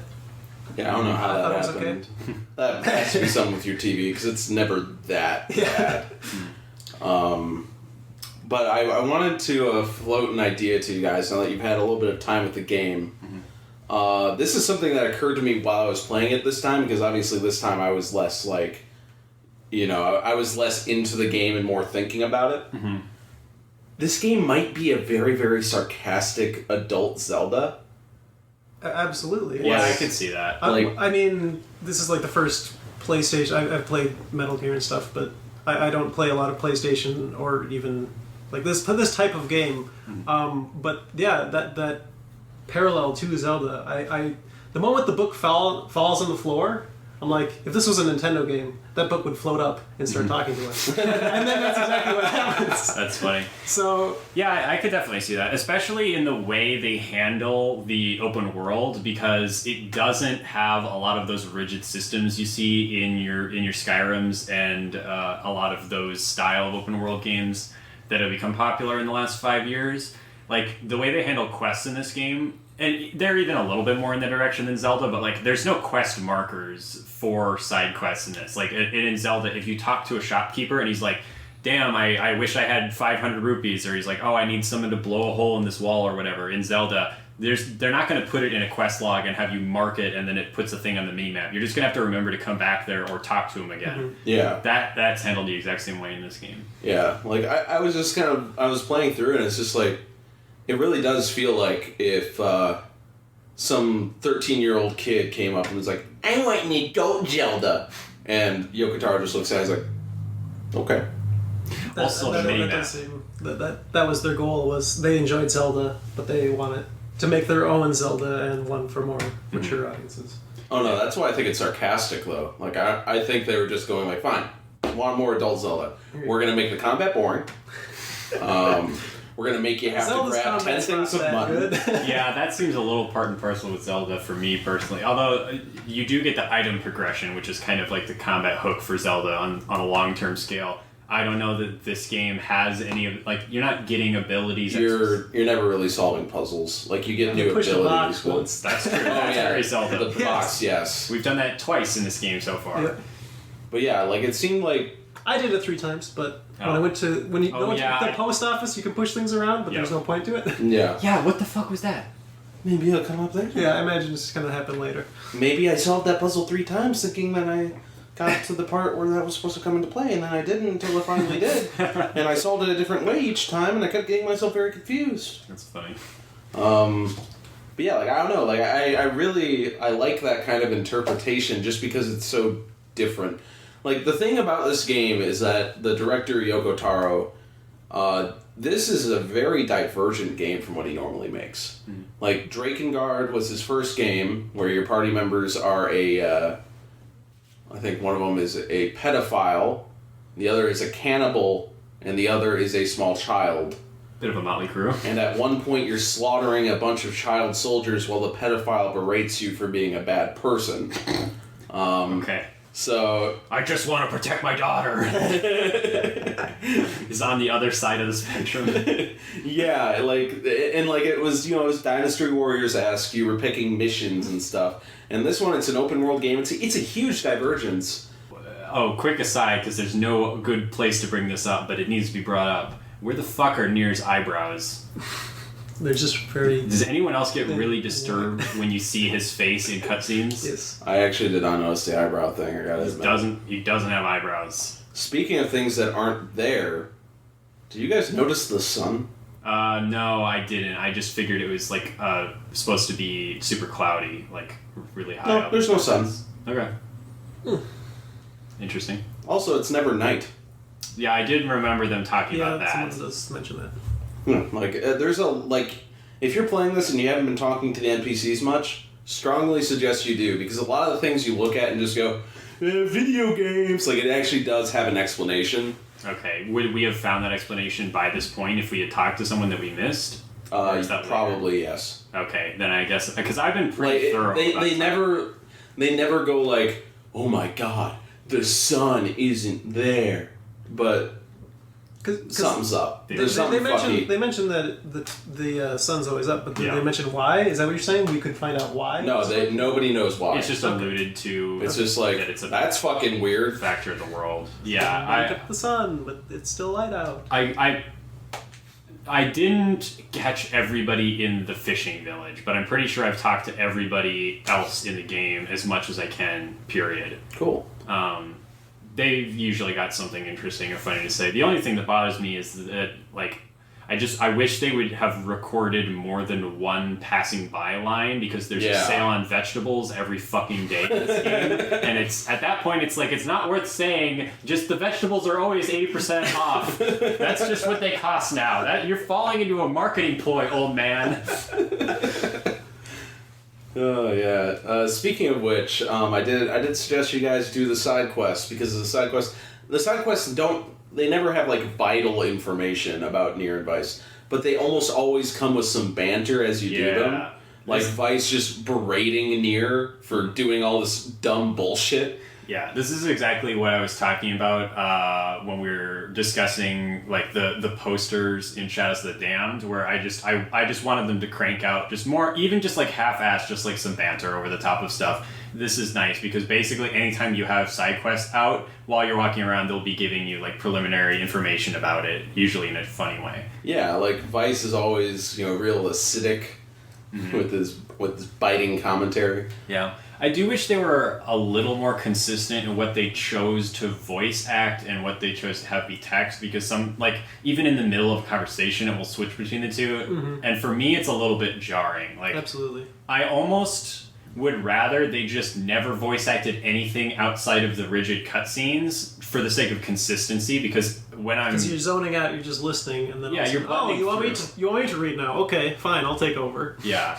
Yeah, but I mean, the voice acting is good when we get it. Like, I've been pretty happy with it pretty much the whole way through, and there's like some strong personalities. Like it doesn't really feel like, outside of like literal just quest givers, like everyone we've talked to more than once has had like something to them that's fun. Yeah. Like I don't know. There's just something about this game where like I find it very peaceful. Like it's an extremely peaceful game. Like the combat's dull, but it's dull in like a workmanlike way. Like it's NieR's job to just go out and murder shit. So it feels just like going through the motions. I'm glad to hear you say that the combat is dull, because I wasn't sure if this was gonna, like, part of me thought that when we got to this game club and I talked about the way I was doing combat and how I felt with the combat, we were just gonna be like, oh, but you haven't even tapped into the unreached potential of NieR. You gotta hit that perfect block every time and get those hidden combos and shit. And I'm just like, yeah, I'm just standing back and holding R1 all the time because it's less annoying. I would suggest saving up some money and getting the Beastbane. What is that? It's from the blacksmith. Oh, it's a sword? Yes. Okay. And it's like 16,000 gold, but... Is there anything you can do outside of words that will upgrade your blast? Like, is there gear that increases magic potency? Yes, there are certain weapons where, like, maybe the physical damage won't be as high, but your magic damage will be upgraded by like 50%. Okay, cool. I'll probably spec into that largely just because I find it more fun to do combat encounters that way personally. Just the mashing out square and then holding L2 every once in a while is kind of a drag for me. Holding L2? Block. Oh man, fuck that. Evade, dodge roll all the time. It's way better all the time. Okay, I mean I do that too sometimes. It doesn't seem to make a difference to me. Well, you dodge them. It's fun. Okay, it wasn't more fun to me. It's faster to press L2 than to go do the whole roll animation for me. Well, if you attack out of the roll animation, you do an upwards jab that'll like knock people down. Okay. And then you can take them down. I think they would have tutorialized that instead of this fucking wall kick move. Did you try that? I forgot about the wall kick. I noticed the tutorial pop up on screen and I just assumed that was when I rolled into a wall. Is that not it? If you jump against a wall and press the roll button, you'll kick down back off of it. I don't know what the fuck it's for. I don't think there's ever... I actually forgot that existed. I literally can't think of a scenario in any video game I've ever played where it would be useful, because it's not like a wall jump. You're not kicking up for more height or anything. So it's like an attack? No, it's literally a pointless mobility option. You jump upwards into a wall and then kick yourself back down to where you came from. I guess maybe if you're in like a really tight room and there's no room, like if you were literally fighting a monster in a closet and you needed to dodge vertically, so you wanted to jump up and then kick yourself back down, maybe that would be useful. Otherwise, I can't. Any of you playing out there, tell me if you've ever used the wall kick to effect, because I'm very curious what that effect could... I can't fathom it.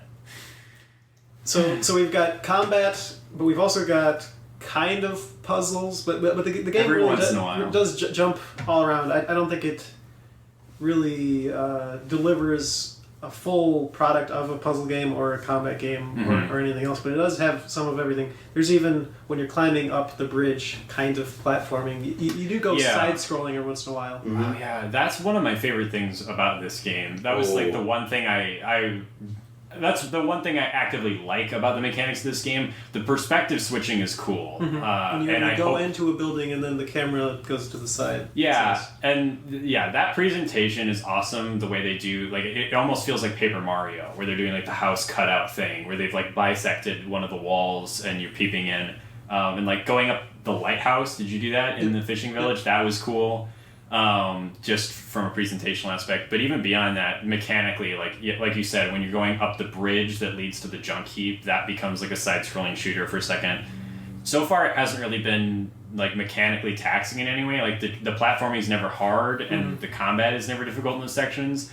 I hope that changes. Like, I want it to get to the point where it's like an actual twin-stick shooter during some parts, because that would be fun. I do really, really like platforming, and in any game like this, I always hate the fact that Link can't jump. Manually? Yes, so, I mean, every time you run back to the library, there's a little wall. You can either go through the gate where you can double jump over the wall, and that's just fun for me. That you can double jump over the wall. I never noticed that. It's nice. It's annoying that there are invisible barriers. That always, I hate that. Yeah, I wish you could just roll down the stairs that lead up to the library. But it sort of makes sense why they're there. Like, the thing that bothers me about it is not necessarily that they exist, but that they're inconsistent. Yes. Because other parts of the game, like when you're in, what is it called, the Ariat or the Ariel?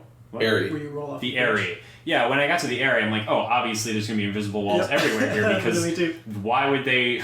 Like, it doesn't make any sense. They don't want you to fall 10 feet, but they want you to fall 100 feet. No, it makes sense. It's a pain in the ass to navigate the area if you can't jump down from bridge to bridge. Like, it's a fucking misery. But it's a pain in the ass to navigate down the library if you can't just jump straight down. Yeah, you can. No, I really tried and I couldn't. There are certain parts where you can't jump. He's talking about There's- the hill leading up to the library. Oh. Yeah, you can jump off the balcony. I have fun doing that too. I mean, I was able to jump off the hill every time. There's certain I'll parts. try again. Like, there's definitely some invisible walls there, or like maybe it's just the slope it won't let you go up it, and I'm just not hitting the jump right. But like I tried and I couldn't. So I guess. From what I know, it shouldn't be a matter of ability. It's not like I've got. There is secret... like a little invisible wall that you do have to jump over. It is a thing, but you have to jump over it. Maybe I just gave up and didn't hit the right spot or something. But yeah, I definitely fell and lost health the first time I was at the area. Because falling into pits and stuff. Yes. Yeah, and then that's another inconsistency. When you end up having the boss fight in the area, then falling will kill you. Really? Just because you're in the boss. Yeah, if you fall off the thing, because I was like, oh, it's not a big deal. I got hit, and I was like, oh, whatever. I'll just come back with slightly less health, like Legend of Zelda always does when you fall in pits. If you're in the boss fight, it brings you back to checkpoint when you fall. Oh wow. Weird. Yeah, I don't know. It only happened to me once, and I was only a few seconds away from the checkpoint, so I wasn't really frustrated, but like there's no way of knowing in advance, so if the checkpoints had been less generous, that would have been a bummer. So the boss fight you're fighting can you describe that boss fight to me? Just so in the area when you're fighting the tumor lizard. Aren't you on a field for that? The second fight, right before we finish. The first one is like on a mountain.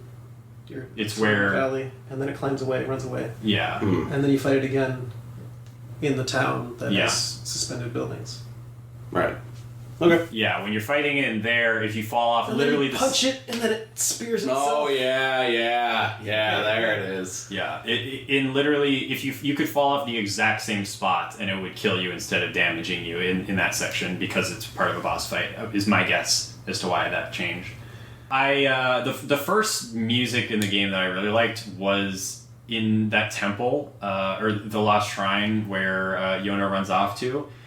But I don't know that I'm really into the way they like layer the combat music over the top of it, because like when you bump into a shade, it's normally like choir music, and then when you bump into a shade, they add in like those tribal drums over the top, and they did go to the effort of making them like the same BPM, so it's not like dissonant. It's just I don't know, they don't gel together for me really.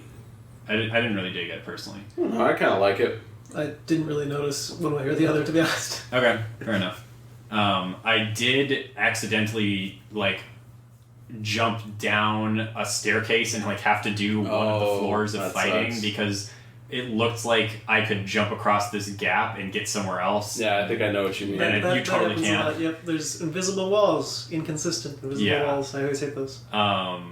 But other than that, like that area moves along pretty quickly, and you get to do some of the top-down fighting, which like before you get the R1, is it called the Blast or Dark Blast? Dark Blast. Before you get Dark Blast, it's really just like a presentational thing. It doesn't change anything about the combat. But it is cool. Like I find it refreshing. Although the only thing is like it's a little harder to read the enemy's tells, like when they're about to hit you from top down. At least for me, it was at first. I'm kind of getting the hang of it now. But like there were a few times where I got hit just because I didn't know they weren't doing their idle animation and they were actually swinging. They seem to hit very rarely though. Are you playing on normal? Okay, yeah. It's definitely intermittent. Okay. Or at least the the like humanoid ones. Yep. Those ones that crawl around on the ground attack more often. They do it super fast. But they're the easy first to time dodge. the first time I saw those, I think in the temple, Mhm. they didn't have weapons. The big ones, you mean? No, the little guys. Did the little ones get weapons? They get it Yes. eventually later. Oh. Yeah, I've seen them with weapons now. But that first time I thought it was super weird to even have them there if they're not going to fight me. I'm just like sitting around. I think pushing they'll them like around. swipe at you if you take a really long time. I was like pushing them around. Okay, maybe not. I don't know. That's funny.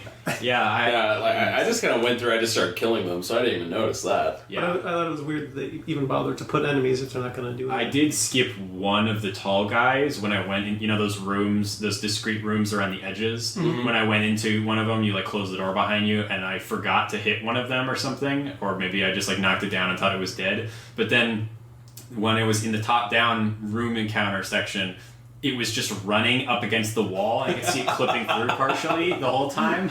It was just like, please pay attention to me. I tried swinging at the wall, but its hitbox wasn't coming through enough, so I couldn't actually do anything to it. So I was just like, all right, I guess I got a friend. Poor guy. Yeah. How did you feel about the boss fight at the end of the shrine with the two like statues? I like this one because it. I really like every Darklands execution because they're fucking savage. Yeah. I also like the first one you use where like you try to throw it and then they're just like, fuck off. This is nothing. And it almost just kills gets your daughter. swatted out of the way. Yeah, and it almost kills Yona. Yeah, that was So- pretty And like the look in your face, he's like, oh shit. So I did like those parts as a movie to watch, but I didn't like the boss fight. It The didn't. mechanics of the first boss fight. It didn't feel like there were many mechanics. Yeah, like it was more just. I did a lot of backstepping and then like sometimes dodging. Although you can Slap him in the butt a few times. Yeah, and you can blast while you're dodging. So if you wanted to, you could just hold R1 that whole fight and beat it that way. Mhm. But like yeah, like getting a few hits in when they're turned around is the fastest way. But yeah, like it introduces that that timer mechanic where you just like hit a weak point within a set That's amount of true. time to That's progress it. So Well, I mean, it did that in the intro snow scene. oh yeah, that's right. Yeah, I guess I'd forgotten about it at that point. So it reintroduces it for the first time in like an hour. For the first time in the main game, at least. So you've got that boss, then you fight. Oh yeah, those two Lizard. bosses are called Hansel and Gretel for your... Where did you you fight- find all this again? I just... When I first got introduced to this game, I was reading a Let's Play by a guy called The Dark Id, and it's a great Let's Play. If you're not able to play the game and you don't see yourself ever being able to play the game, I guess read that because it's the best you're gonna get. Personally, I say just fucking play it because it's a great game, and if you don't play it, you're a fucking cunt. So, but hey, that's just me. That's just my chill opinion. I'm a chill guy. But yeah, that's where I'm getting a lot of this information from, and in fact, I actually have a little thing of note here. Mhm. So, in Drakengard, the first Yoko Taro game, unless I missed my guess, there were stories for every single weapon. Okay. And in NieR, the stories still exist, but they do not exist in the game. They exist in supplemental material. And I do have the weapon story for the default weapon you start with here, if you guys are Nameless interested. Blade. Yeah, the Nameless Blade. Would you guys like me to read it? It is, they're all in poem format, Yeah, sure. 4 stanzas long. Alright, let me get my... Actually, nah, I don't want you to read it. Oh, I changed my mind. That sounds horrible. well, that would be fun. Okay, go ahead. Okay. Alright, I'll try and do this real storyteller-like, even though it's going to make me cringe inside. Gack, gack, gack, gack. A man is sweating as he chips away at the iron ore. Men's joyful singing fills the dark cave. We are workers. We are miners. Workers covered in dirt. Today we will mine for metal and high spirit, too. Gack, gack, gack, gack. There's a lot of Nickelodeon slime in this poem.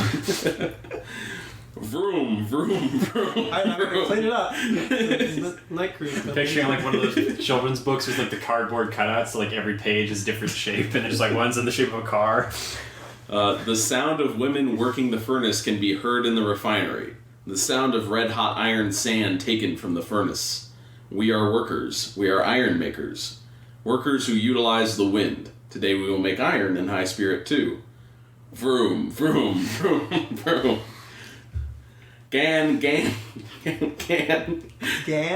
yeah. I don't think that's... What noise make? Well, it might be gone. Gone. Okay. The sound of hammering for the creation of a strong and powerful sword. I am a swordsmith, a natural-born swordsmith, a swordsmith who controls steel. Slash, slash, slash, slash. The sound of flesh being slashed apart on the battlefield. The sound of killing whoever. The sound of killing people. Can anyone help me? It hurts. Help me, mother. I want the Sound of Music spin-off, The Sound of Killing. It's the sequel when they bring it back to the Nazis. That's cool. So where is that supplemental material? Is that like in a collector's edition book or something? Yes. I think it's all in Japanese and it was translated. Okay.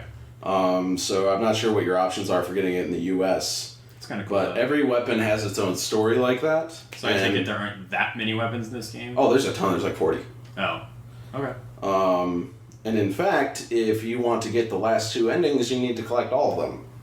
Oh. Interesting. Yeah. I think the endings are fucking amazing, so they're actually worth it. So I was thinking that, we would all kind of end up... When we hit the end of the game, we'll have some kind of weapon equipped, and I figured we could read the weapon stories of the weapons we had equipped. Okay.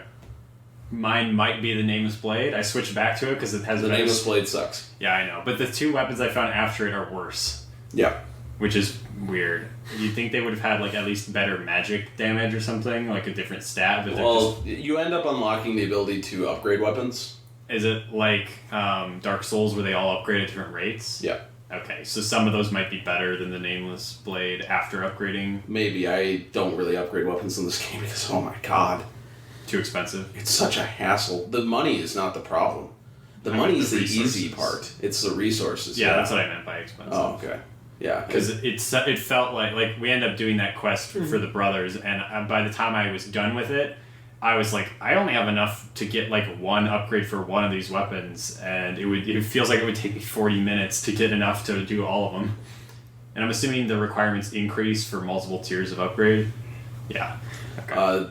There are people, to platinum this game, I'm pretty sure you have to max out every single weapons upgrade. Jeez. That is a significant amount of the time needed to complete the game. Not most of it, just significant. Okay.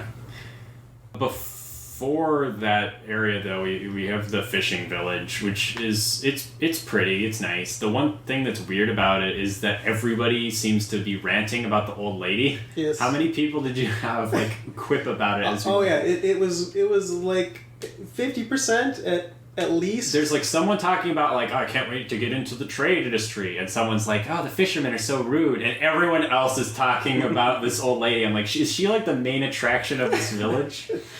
Did you do the quest for her? Or did you just I did. I did. I strongly suggest you do all of the old lady quests. They're fun. Oh, she's recurring? Yes. Interesting. All right. Yeah. I like how she and Weiss agree on the mailman's code thing. It's a hot button issue in this world. What is there a name for the world? No. Okay. I will just say this world then. No. Oh, I thought we agreed it was Russia. Oh, yeah, that's right. It is not Russia. The USSR. Because it takes place in the 60s. What the fuck? What? Makes perfect sense. 61, we agreed. Yeah. I thought it was 11. No? 3011 or something. 3061. Anyway. we need to get off of this. So I looked at your notes, Josh, and you had some problems with the fishing quest. Tell me it wasn't the one I specifically warned you against. Did you go on the beach right next to the fisherman? No. Good. Okay. There was a quest marker. I went to the quest marker. Nice. You have passed the first test of Yoko Taro. Look at the map. Look at the map. You'd be amazed at how many people fucking fail that. I did try it there once, and then it was like not even a nibble, and then I looked at the map and I went over. Yeah, like that beach is like level 9 fishing. I didn't even realize there were like zones for fishing. Yeah, there's a long scale fishing quest. Okay. It has like 10 quests in it. I might It's not very, do that. very Zelda-like. Let's just say that the flowchart's in effect. Okay, it is. But the flowchart, the first rule of the flowchart is, does it look like a pain in the ass? And the fishing's a pain in the ass. So, Yeah. Yeah, okay. I thought that was a weird way of you saying you should do it, because No. you're like, yeah, I'm not going to do the fishing. If you do not like the fishing, do not do the fishing. I don't even understand It gets so the much fishing. worse. Did you get the cutscene where it was just like 16 days later, or 2 days later?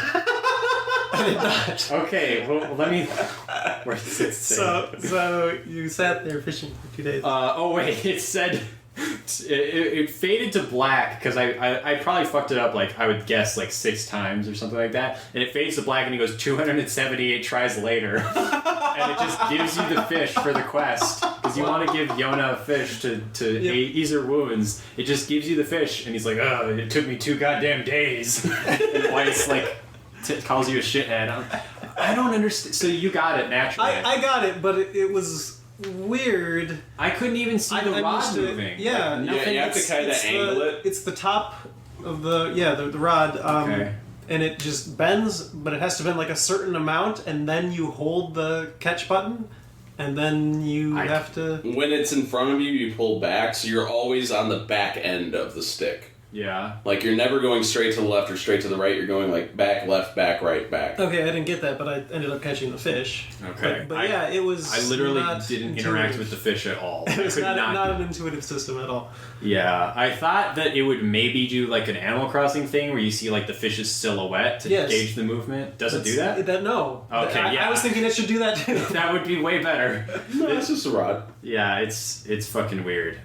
So I got that fun little bit of humiliation. I guess I don't feel bad because the system is bad. Worked for me.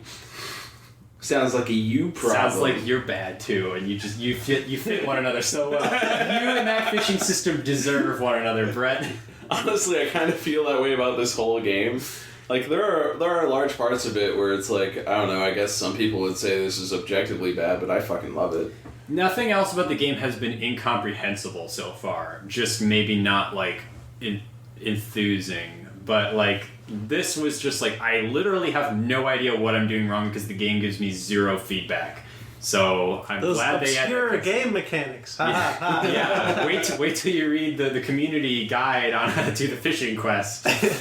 We all chipped away at it. We figured it out together. It was Well, it took some data mining, but we've got it. Yeah, we poured into the underlying code and found that it doesn't joke. actually make any sense. There's no rhyme or reason. You have to actually do quarter circle back square to fish. Yeah, these are really funny jokes you guys are making. That's a real funny joke. Well, thank you. Is there actual data mining that went into the fishing? Let's just say that there's a lot of places you can fish, and there's a lot of different kinds of fish you can catch, and there are 10 kinds of fish that are for the quest. Okay. So you're doing a lot of fishing, and some of them just don't show up often at all, and it's got like a 1% chance. Can you fish under the bridge in the Northern Plains? Yes, but it's a high-level location. Okay, because I was going to say, I don't think I've seen literally any sections where you can fish in the game so far outside of the fishing village. But I guess that will be one that I could avoid. Yeah, the fishing side quest gets a lot of people. Honestly, I kind of wish that I'd gotten that. You've never hit it before? No. Wow, okay. I'm really good at it. How do you figure out what your inventory capacity is? Because one time I got a message about being full. Max is 10. You got a message No, about it me? wasn't the one. It wasn't the one that was like you can't hold more of this item. It was like you can't hold more items. How do No. you get so many items? Okay, I guess the message was phrased differently than all the other ones, so I don't know why it did that. Like, but there's, as far as I know, and I've There's not an played like 2 playthroughs, there's no inventory limit. okay, yeah, I don't know why, but the message, because normally it's just like you got a medicinal herb, but you can't hold anymore. This message was like, you can't hold any more items. So I guess it was also one in regards to a specific item. It just didn't say an item name next. Maybe was it for a material rather than a usable? That's possible. I don't remember what it was for. I just remember thinking like, oh shit, do I have to like sell a bunch of shit? That's weird though, because I remember having like 60 or 70 of some materials. I'm sure that it changes because your potions or herbs or whatever they're called, you can hold 10 of them, so I can keep selling to because Yeah. I don't want to just leave things behind. Yeah, I try to keep myself at like 8 out of 10 on my consumables so that I'm not wasting stuff I drop, or that drops. You do end up taking a lot more damage later on, so that becomes less artificial. Yeah, so why does the medicinal herb sometimes not heal you a full 30%? Because the description says it heals up to 30%. Yeah, no, I got that, but like what changes it? Is it just random? Just random. Got a data mine. Just fuck you. If you eat your medicinal herbs on odd seconds on your save count, then you get extra healing. I mean, that might actually be, like, a lot of randomization in games is determined by the clock, so that could actually be, now that I think about it, how it figures out how much it heals you based on your time clock or something, but, yeah. Yeah. So we meet Kaine, Yeah, she's a foul-mouthed hussy. she's very forward in her verbiage of things. She doesn't beat around the bush. She's a little angry. Yeah. She's got some of those flowers, the lunar tears. tears? Yeah. That's when we first started. We first heard about these tears. I thought that was going to be our quest. Yeah, I thought it was Oh going my to be god! So we're gonna get some kill magic her, wish. take her tears, Oh, yeah. and take her flowers. By the way, father of the fucking year, he goes to his sick daughter and goes like, "There's a flower that can cure you, and then I can be home with you all the time, and we can have fun forever. It's called a lunar tear. Anyway, see ya." I mean, he was just trying to give a hopeful story. Yeah, it wasn't didn't really supposed to be. This is the truth. To me, It was more Yeah. like, here's a fairy tale. Yeah, Hope you, I hope you don't interpret it as truth. Yeah, maybe he should keep in mind that his daughter's like 9 years old. Yeah, but I don't think he knew that the flower was, like, indigenous to the area. Like, the way he was talking about the flower, he made it sound like the flower wasn't even something that he could fathom ever seeing. Oh. And then when he talks to Popola, he's like, Oh, right. where would you find this? And she's like, oh yeah, it's over the shrine. He's like, what? Like, I think he was flabbergasted that it was even in the area. So yeah, it's just past all the shades, it's past the ruined passage, it's up the ladder, it's over the You ride a few boars, rope take you 2 bridge. minutes. Now imagine Yona just like drifting her board all the way over there. She's like, oh, it'll be a real quick stop. I just gotta grab something from the shrine. Mr. Crunch won't even know I'm gone. Yeah. Damn it. I can't wait to hear how this inevitable scene goes with Mr. Crunch. Mr. Crunch, such an aspirational character. Someday he'll be. I fucking hate The Mr. captain. Crunch. How did you guys handle the boss fights with the Tumor Lizard? A lot of spamming. Dark Lance. Okay, yeah, I did dodging poor and man's Dark Lance the whole time, the blast. Because she preoccupies it the whole time. Like, literally the only move that the lizard has that could hurt you is where it sprays that field of bubbles, but you can shoot the bubbles, so... It's got where it slams its feet and creates shockwaves. Did it not do that for you? It does, but I'm too far away for it to hit me. Okay. Quick point for the bubbles, if you attack them melee, you get magic back quicker. Oh, that's interesting. Yeah, it's like you can just kind of slash your way through them. Yeah. This game has a lot of, like, tiny little nuances to the combat that are interesting conceptually and kind of help mitigate the fact that the game feels pretty bad. Like, the fact that when you first tap your blast, you have, like, a more pronounced blast up front, so if you want to feather it, you can blow your mana faster and do more damage per second. And then if you hold it long enough, you get that, like, cluster missile thing. Mm-hmm. Like, stuff like that I think is interesting. It makes it, like, less monotonous. Yeah. Personally, I just... You probably don't know this because you haven't been able to use Dark Lance. I just like how you can create more Dark Lances the more magic, the more MP you get. Yeah. Oh, that's what it's hinged off of. I was trying to figure out why I could only do 2 at a time. So you just have to level up to get a bigger mana meter. Yep. Okay. Yeah, I like how it, like, builds them in, like, a semicircle, like a magazine or something. Yeah, it's cool. Yeah, it's an interesting way of depicting it. Yeah, the visual design for all the spells, I think, is pretty cool. It actually reminds me a little bit of the, like, alternate dimension shit in Twilight Princess. Like, the kind of aberrations. This absolutely was a Twilight Princess game. You've got your shades. Yeah. it's very much Twilight Princess. There's a lot of stylistic You turn into a wolf. Oh, shit. Sorry, guys. The boars are actually links from other save files that just never transform back. Oh, does that mean I can just ram Mr. Crunch into a fucking wall over and over? Does it do anything if you hit a wall? Is there like an animation for ramming? Yeah, it's like, oh shit. And then you get knocked off. Oh, interesting. It's really irritating. It's not interesting, it's awful. Oh, it makes me wish I was dead. Don't run into walls. Yeah, I guess I'll continue to not hit any walls while I'm drifting. Yeah, you should do that. Yeah. Have a great time. I will, because it's really fun not hitting walls. Oh, I'm sure it is. Carelessly. Yeah. Oh, carelessly. Oh, you think I don't have any care? Just haphazardly moving along, moseying through with effortless grace. There's nothing about that board that's graceful. Yeah. It's effective, but graceful, no. And that's kind of the same thing for NieR. I really like his jump.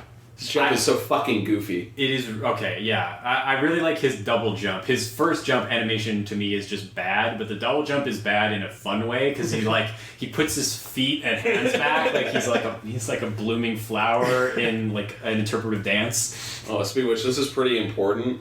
If you manage to get this down, if you dodge backwards, you do like a handspring, and it looks fucking ridiculous, and it's fun. Oh, my favorite thing to do is just chain the slide. You know how if you're running and then you turn around immediately, he does like a slide and spins? Mm-hmm. Yeah. You can just instantly chain back and forth slides if you time it right. Really? It's really satisfying to do. Like, it's a waste of time completely. There's no reason to do it. But sometimes if I'm like in the middle of a fetch quest and there's nothing pressing, I will just spend like 15 seconds just going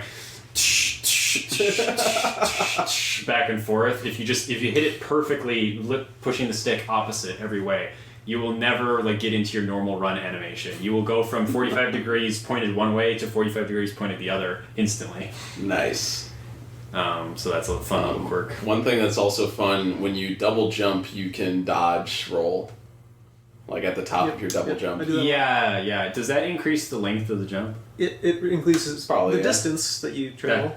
Yes, the length. I guess length. The forward length? Yes. The long. Well, I wanted to specify that it wasn't higher. Would this be height? Length in the height direction. How long are you, Phillip? You're lengthening the height direction of the perpendicular. I'm about 6'3" long. I'm about 6 inches. It shows. So, what did you guys think of the northern area with the robots and shit? Because I thought Junk Heap? Yeah, I liked the change of setting. Mm-hmm. I really like the music in the Junk Heap, which is good because you spend a lot of time in the Junk Heap if you're trying to upgrade shit. A lot of fucking time in the fucking I thought you were just gonna say in the part we played because I felt like we spent a long time in. No. Okay. If you intend on upgrading a lot of weapons, you have spent approximately 1/60th of the time you're going to spend in the Junk Heap. I think I'll follow your lead and not upgrade weapons. Yeah. Because I was rather done with that section, like within the last like 10 or so minutes of it before the boss fight. I was like, yeah, I've seen what this area has to offer. Did you get you needed 3 alloys. Titanium alloys. Whatever. The memory alloys? Yeah. Did you get them in one? I got 2 of them while I was searching.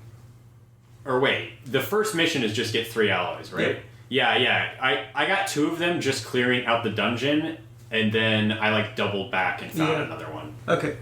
As in you left and came back? Yeah. Okay, yeah. To respawn. Yeah, because I was annoyed that...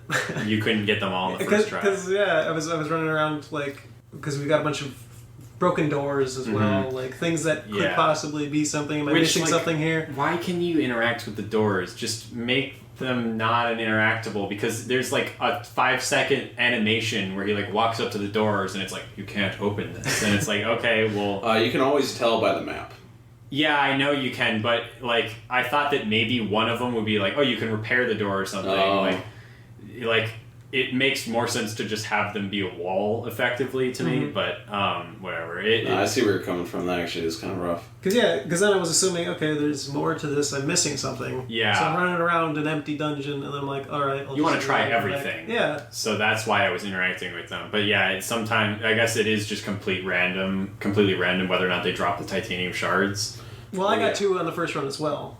So maybe it's the drop rate is highly increased for this part, I believe. Okay, but then in that case, that's even like dumber in my opinion if they specifically set the drop rate to give you 2 on the first time you go through the dungeon and then make you leave and go back in the dungeon. They gotta set you up. This is what you're gonna be doing if you're gonna be powering up your levels. You better get used to walking in and out of the dungeon. I can see that being their idea. My average run of the junk heap would last about 10 to 13 minutes. Yeah, it's a pretty big area. Sometimes I would get a memory alloy, which I would need. Sometimes I would not. Yeah. So I would leave, and I'd go back into the junk heap, and clear it out and again. I would take about 10 to 13 minutes, and then I would get one or not. You know what, like, my biggest problem with this is, like, why the fuck didn't they design the layout so that it loops back around and then you, like, drop off a ledge to get back to the front door? Like, that seems like common fucking sense. Because fuck you. Because you go all the way to the end of this section, and then you go back and go down the second branch, and then you go back and go down the third branch, because there's 2 hallways that have set alternate paths. And then you have to run all the way back to the front door. It's like they could have easily just done a Dark Souls style thing where there's like a shortcut back to the front door when you get to the end. Lots of games do that. That's how things should work. That's how you design levels. Yes. Give you a shortcut. The one nice thing, I literally wrote, like, this is pretty generous for this game. Like, they fast travel you back to the boys when you, like, finish the boss fight. You don't have to walk back through the level again, which I expected to do, so I was pleasantly surprised there. I wouldn't have been, because there were 2 elevators. That wouldn't have been what I was expecting. There's 2 elevators in the junk heap area before you go down. Yeah. So I would have expected you to come up the other one. Yeah, that's what I was expecting. I don't know what that elevator does. It might just be an aesthetic thing, I guess. I never tried it, so... How did you guys feel about the boss fight again? You touched on it a little bit. Like, I know you...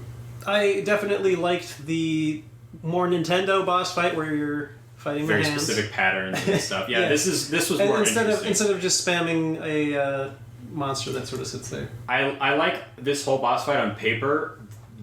The fucking pattern where they scissor the lasers back and forth is so goddamn aggravating to me. Like, I honestly was like... when I died after the first half of the fight, because it's like a 2-phaser, and in the second phase, you have to, like, throw bombs into the mouth instead of hurting the face. Hurting the face. Hurting the hands. In order to hurt the face. I can speak. I do a podcast where I talk. Allegedly.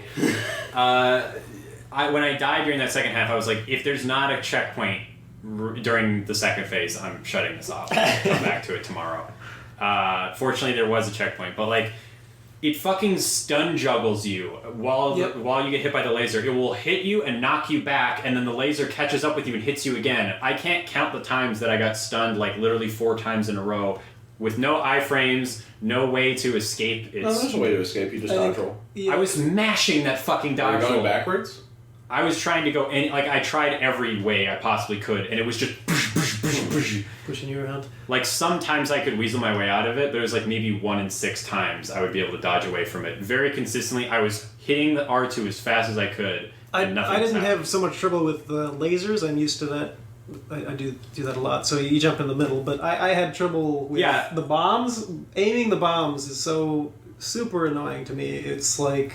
I didn't have trouble with the aiming, although it wasn't good. It was just that I ran right up to it, so it was almost impossible for me to miss. Yeah. The problem is picking them up, because the hitbox for picking up collectibles in this game is really small. If you're standing on an object, it takes a while. You can't pick them up. You have to be standing like a foot or 2 behind it, facing it. Mm-hmm. So it's super easy to run over it. Like, I wish they had just made the hitbox for pickups like twice as big as it was. Because I'm, like, constantly running over them and then having to double back. But because there's, like, a bit of a turning animation, he walks too far, and then I'm on the other side again, so then I have to walk back and then come back. Is that how you learned the shutter step? No, because I've been using it before then, but that's definitely where you would harness that skill. But yeah, that drove me crazy. I feel like this is where the Warthog thing comes back into play, because you had an easy time with that, and I had an easy time with this boss fight, so I win because... I had an easy time with it. Like, I only died the one time, and it ended up being because I was trying to grab a bomb and the bomb wasn't picking up. The rest went smoothly. It wasn't that it was hard, it's that it was really, really unfun. Mm-hmm. Like, I wasn't in danger of not beating the boss fight, I was in danger of wanting to quit the boss fight because getting juggled by the laser beam sucked, frankly. But everything else about it was fun. The laser beam. I Probably because I'm cool. I dodged it more often than not, like probably like 60% of the time. But if I ever missed it, it was just like dish, dish, dish, dish. Not fun or interesting. I'm not sure if this is a mechanic, because it sort of seems like it is, but in Smash Bros. Especially, when you get hit, you can press shield to land. Is that a thing here? I've never used because it block sort in of this seems like if you press Block might blocks, have worked. Like If you recover press block- faster. yeah, to stick the I landing. should try essentially. that. That would be nice if there was like a faster. Because that's what I've been recovery. trying to do. Most of the time it doesn't work, but sometimes I think it works. Okay, because like I'm not that's- sure. Most games have some consideration for that. Like in PlayStation All Stars, if you get knocked down, you can always roll immediately from being knocked down. So you have iframes during your roll. So there's never a way for you to take damage guaranteed after you've been knocked down. You always have a way to time some iframes to reposition yourself. And there is like a window in this, but I couldn't consistently hit it no matter how hard I tried with the laser beam, because just the rate at which the laser moves is like perfectly in sync with how far it knocks you back. So very consistently I would get multiple hits from it. But that it occupies like 15% of the fight at most. The rest of the fight, like all the patterns and that kind of thing, I enjoyed a lot. The one thing I would say is I do kind of wish this game had a reticule for when you're aiming the blast, because the hitbox on the weak point on the palms is not especially large, and you can't tell where your beam is going to hit until the projectile moves there. So you basically have depending There's on like the a range, significant travel time. yeah, but depending on the range, normally it's only like a 0.5 second latency between firing and hitting, but in this fight it could be like multiple seconds before your projectiles hit. Yeah, this is where Dark Lance comes in handy, unfortunately. Yeah, I wish I could have used it here. So yeah, it would have been nice if there was like a beam that it projected out while you were aiming or something, like a laser sight, essentially. But for most, I don't know how it will progress with future boss fights. It seems like the areas are pretty wide, but also the enemies are big, so this might be something specific to this fight. But in the minute-to-minute combat, I'm not having problems with it, because you're just not fighting at that long a range, usually. Huh? That's pretty much up to where we finished. Like, after that is just the second half of the tumor dragon, or the tumor lizard, which Jack. we talked about. Jack, yeah. Yeah, you get a little bit more of the side-scrolling stuff in there, although... Yeah, where you're destroying the boxes, right? The boxes and those like bulbous pods Egg that things, shoot yeah. you. Yeah. Those are a little annoying just because they're tanky and they shoot projectiles that block your projectiles. So you just have to sit there and shield them and then shoot in the gap. Oh, you can attack through them. You can, but not when they're stacked. There's one part at the end specifically where there are 3 pods that are all in range. There's no way to just get in range of one of them. All 3 of them shoot at once. Yeah, you can use a melee attack. It hits all of them. Oh, I was talking about the shoot, because I didn't know you could melee the projectiles until you told me right now. Oh, okay. Yeah. So- No, whenever you hit that situation, you can melee them. Yeah, but other than that, Yeah, it's I pretty don't much think those just- enemies ever show up again anyway. Okay, cool. Yeah, they were just kind of like an obstacle. There wasn't a whole lot to them, so that makes sense. All right, And then we punched the lizard on the platform and speared it. stab the fuck out of it. Oh yeah, and then who knows Kaine what joins us. next. And then Kaine becomes our best friend. This is a pretty good stopping point you picked, because it feels like this is where the game is like really hitting its stride now that we have a party member. I actually very carefully chose every single stopping point in this one. It feels like Because I did play through the entire game. I was really worried when it was like, choose where you want to go next, because I was already coming up on like 3 hours. I was like, oh shit. Am I going to have to tell them to pick Yona or pick Popola or whatever? Oh yeah, I forgot about that. That's after the first time you go to the area, right? I think so, yeah. Where you get to pick. Does that actually change anything, or is it just the order? It's just the order. That's what I thought. Because that's what I assumed, is that it was the order, but I thought it was a clever way for the game to give you a choice without giving you a choice. Yeah, it was cool. I'm interested to see how much more of that there is in the future, and if it does anything more, like if you'll get like a different item for doing things in a different order or anything like that. But yeah, How are you feeling about it, Phillip, so far? Because this is your first time. It's exactly what I expected. It's good, but Okay. it's not great. Rough around the edges. Yes. Yeah. That's your Brett pick for it, I guess. I'm liking the banter more than I thought I would. I wasn't really because I knew nothing about the characters, and the intro, like literally everything up until the first part where you get side quests is very dour.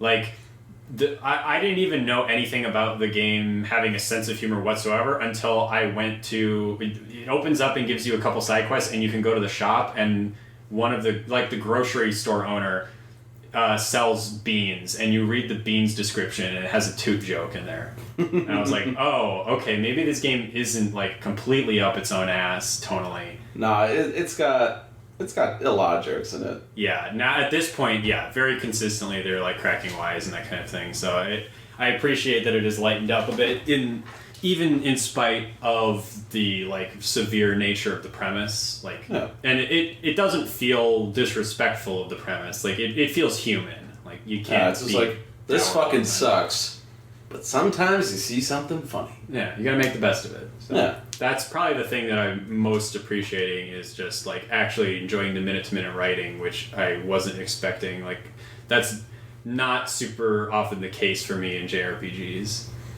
So well, I gotta say, kind of surprised at the positivity. This is what I would consider to be the dullest part of the game. Cool. Like it definitely takes a little while to get going. Like I would say everything in between the intro and the shrine is pretty forgettable. Yeah, it's just like kill some sheep. Did any of you guys get like fucked up by the sheep? I did get kicked like the very first time. Did you ever get kicked by one? I got kicked later because I was rolling and I didn't know that if you just run into their butts. That's the fucking blood that comes out. Yeah, I appreciated that it happened to be the first time because I was just like, oh, it's a sheep, whatever, it's just fodder. I'll probably run away when I try to hit it. And I ran right behind it, just like, and I go back 10 feet. I'm like, okay, maybe be a little more respectful of the potency of the sheep in this game. So that was a nice wake-up call for the farming patterns of the game. Yeah. I really like this game a lot. Yeah, I can see why. I'm enjoying it. I don't actively dislike this game.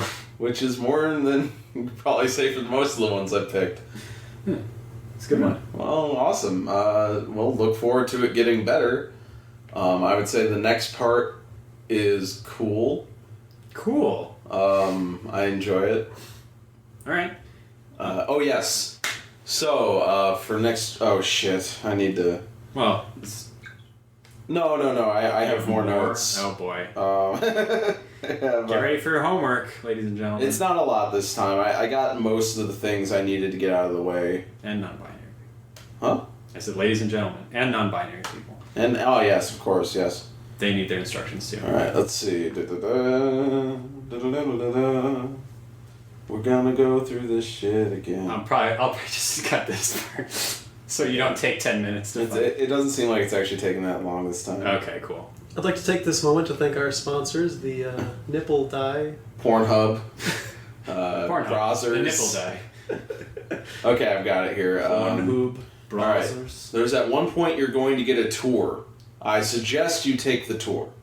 The place you're getting a tour of is pretty confusing, and you might have a hard time navigating it without the tour, even though the tour is a pain in the ass. Is it a side mission where you have to be a realtor? It is not a side mission. Okay. Do not be glib during the note session of NieR. Glib, glib, glib, glib, glib. Stop it. Glibby, glib. There is going to be one room where you're not allowed to run. You can still dodge roll. Oh, fuck that mission where you have to carry the pot over. Oh, yeah. Did you do that, Phillip? No. There's a parcel that one of the guards wants you to deliver to the area. That is fucking annoying. You can't dodge roll or get hit. Oh, God. And you have to walk from the first town all the way to the area up to the top floor and deliver it. It's fucking What I did is I broke it and then I went and tried to deliver it anyway. And the guy's just like, it's fucking broken. Yeah, that happened to me too. I actually reloaded my save the first time. I was like, I can do this, and I couldn't. But I ended up doing it later. You can just talk to the guy again. Yeah, he gives you an Okay, cool. Yeah. Alright, so. Alright. And then we are going to stop playing. You're going to hit a point where it just says save your progress up to this point. Save, and then before the next cutscene starts, immediately exit, because that makes the next part cooler. Alright. Cool. Say that again? What? You will hit a black screen that just says save your progress up to this point. Not in a mailbox, it'll be like a different save. Okay, okay. It'll be after like a cutscene or whatever, and then just save there. As soon as it's done saving, exit the game. Okay. Okay. Phillip, you can do that by just holding down the PlayStation button and then it's quit. Okay. I don't know if you ever used it. The PlayStation button is the one in the middle. It's the one in the middle. And then It says P3 for you. push the system over, right? Yeah. Yeah, and then you just slam it on the ground, Yank all grab the the cables fucking out. snap it. Yank all the cables out, make a noose, and then just, you know what to do from there. Have an experience. Yeah. All right. That'll do it for another episode of Shareware. If you'd like to contribute your perspective to the upcoming game club or respond to any of the other segments, feel free to send us an email at sharewarepodcast@gmail.com, tweet at sharewarepod, or check out the Shareware Podcast YouTube and Facebook pages. This has been Josh. Brett. And Phillip. And thanks for joining us, Phillip. It's been a good episode. Thank you for having me. Have a good one.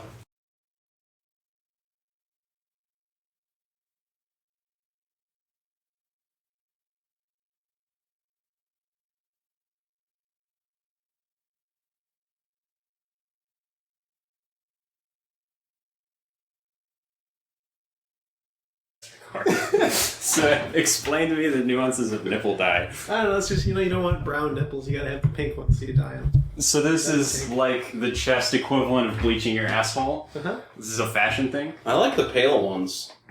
Pale nipples? Like lighter than the normal, like the rest of the skin? Kinda, yeah. Like Okay. it's a weird look, but it's cool. I don't think I've ever seen that before. It's nice. Well, with the power of nipple dye, Yeah. you can. And yeah, any nipple is Anyone. possible. Can you get real out there? Can you do like scene nipples, like neon blue and purple and Glow in shit? the dark, oh yeah, they go all out. Just have to... I just want those stars that you stick on the ceiling when you're a kid that wants a nightlight, but you can't actually plug a nightlight in. I just want nipples that are those glow in the dark stars. I actually, my parents, my mom got me a set of those. Mm-hmm. And I was really nipple pissed stars? off. Yeah, the nipple stars. Yeah, because she wanted you to be fashion forward. But I was really pissed off because I was like, no, I just don't want the roof to be there, you dumb bitch. You just I want wanted to a see hole in the ceiling? actual stars. Wow. I want to see the actual stars, not these fucking fake stars, you fucking moron. Your mom really is an idiot. What the fuck was that? She Yeah. obviously should have just sawn a hole in the roof. I'm glad she's dead. It would have been pretty cool to have a nightlight, or not a nightlight, a skylight.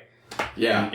I mean, I can't because I have neighbors. Just go sleep outside. No, dude, you can just see. I just have a skylight that points into the floor of my upstairs neighbor's bedroom.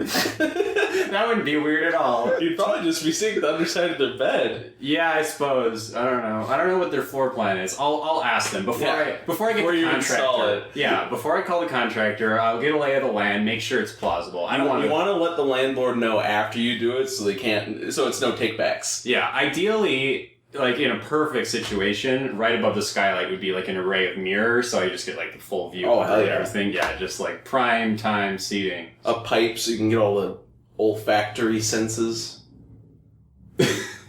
Just a sex smell pipe. I don't know. That might be a niche in the market that isn't being Or just like a bed fart smell. Yeah, I guess. Bed farts. The Dutch oven highway directly in your room. This is The Dutch oven highway sounds like some kind of trade route. So this is your topic this week, right? The Dutch oven highway. Yep. I'm gonna spin my detention discussion into this. Yeah. How many? How do you say it again? Olfactory. Olfactory. Olfactory. That's the sense of smell, I presume. Okay. Yeah. So how much do you have like a smell-o-vision component in detention, or Well, of course. what does the ectoplasm smell like? Brett's not to Brett. Save that as a showstopper at Yeah. the end of the segment. Have you ever smelled like semen and sweat mixed together? I mean, No, I mean mixed. Oh, together. like blended. Like Yeah. not in a same. cup, and then you stir it. Yeah. Okay. And then your wine. And then you tastes- take a waft of it, yeah. The bouquet sample. Okay, yeah. Okay, so you That's get like a basically- centrifuge machine, and you're like equal parts. What's the balance? Like, what do you ideally want? Equal parts sweat and semen? You don't ideally want any fucking part of this. But the Touche. most potent would probably be 2/3 semen and 1/3 sweat. Okay, I feel like probably not in the games, but at least in one of the Witcher short stories, Geralt has probably mixed like werewolf semen and sweat to make some kind of like weapon oil or something. Or you drank it. Yeah, Not because it has any good effects. the rejuvenating properties of sweat and semen are not proven. It enables NVIDIA Hairworks, but in real life. Those Tress effects.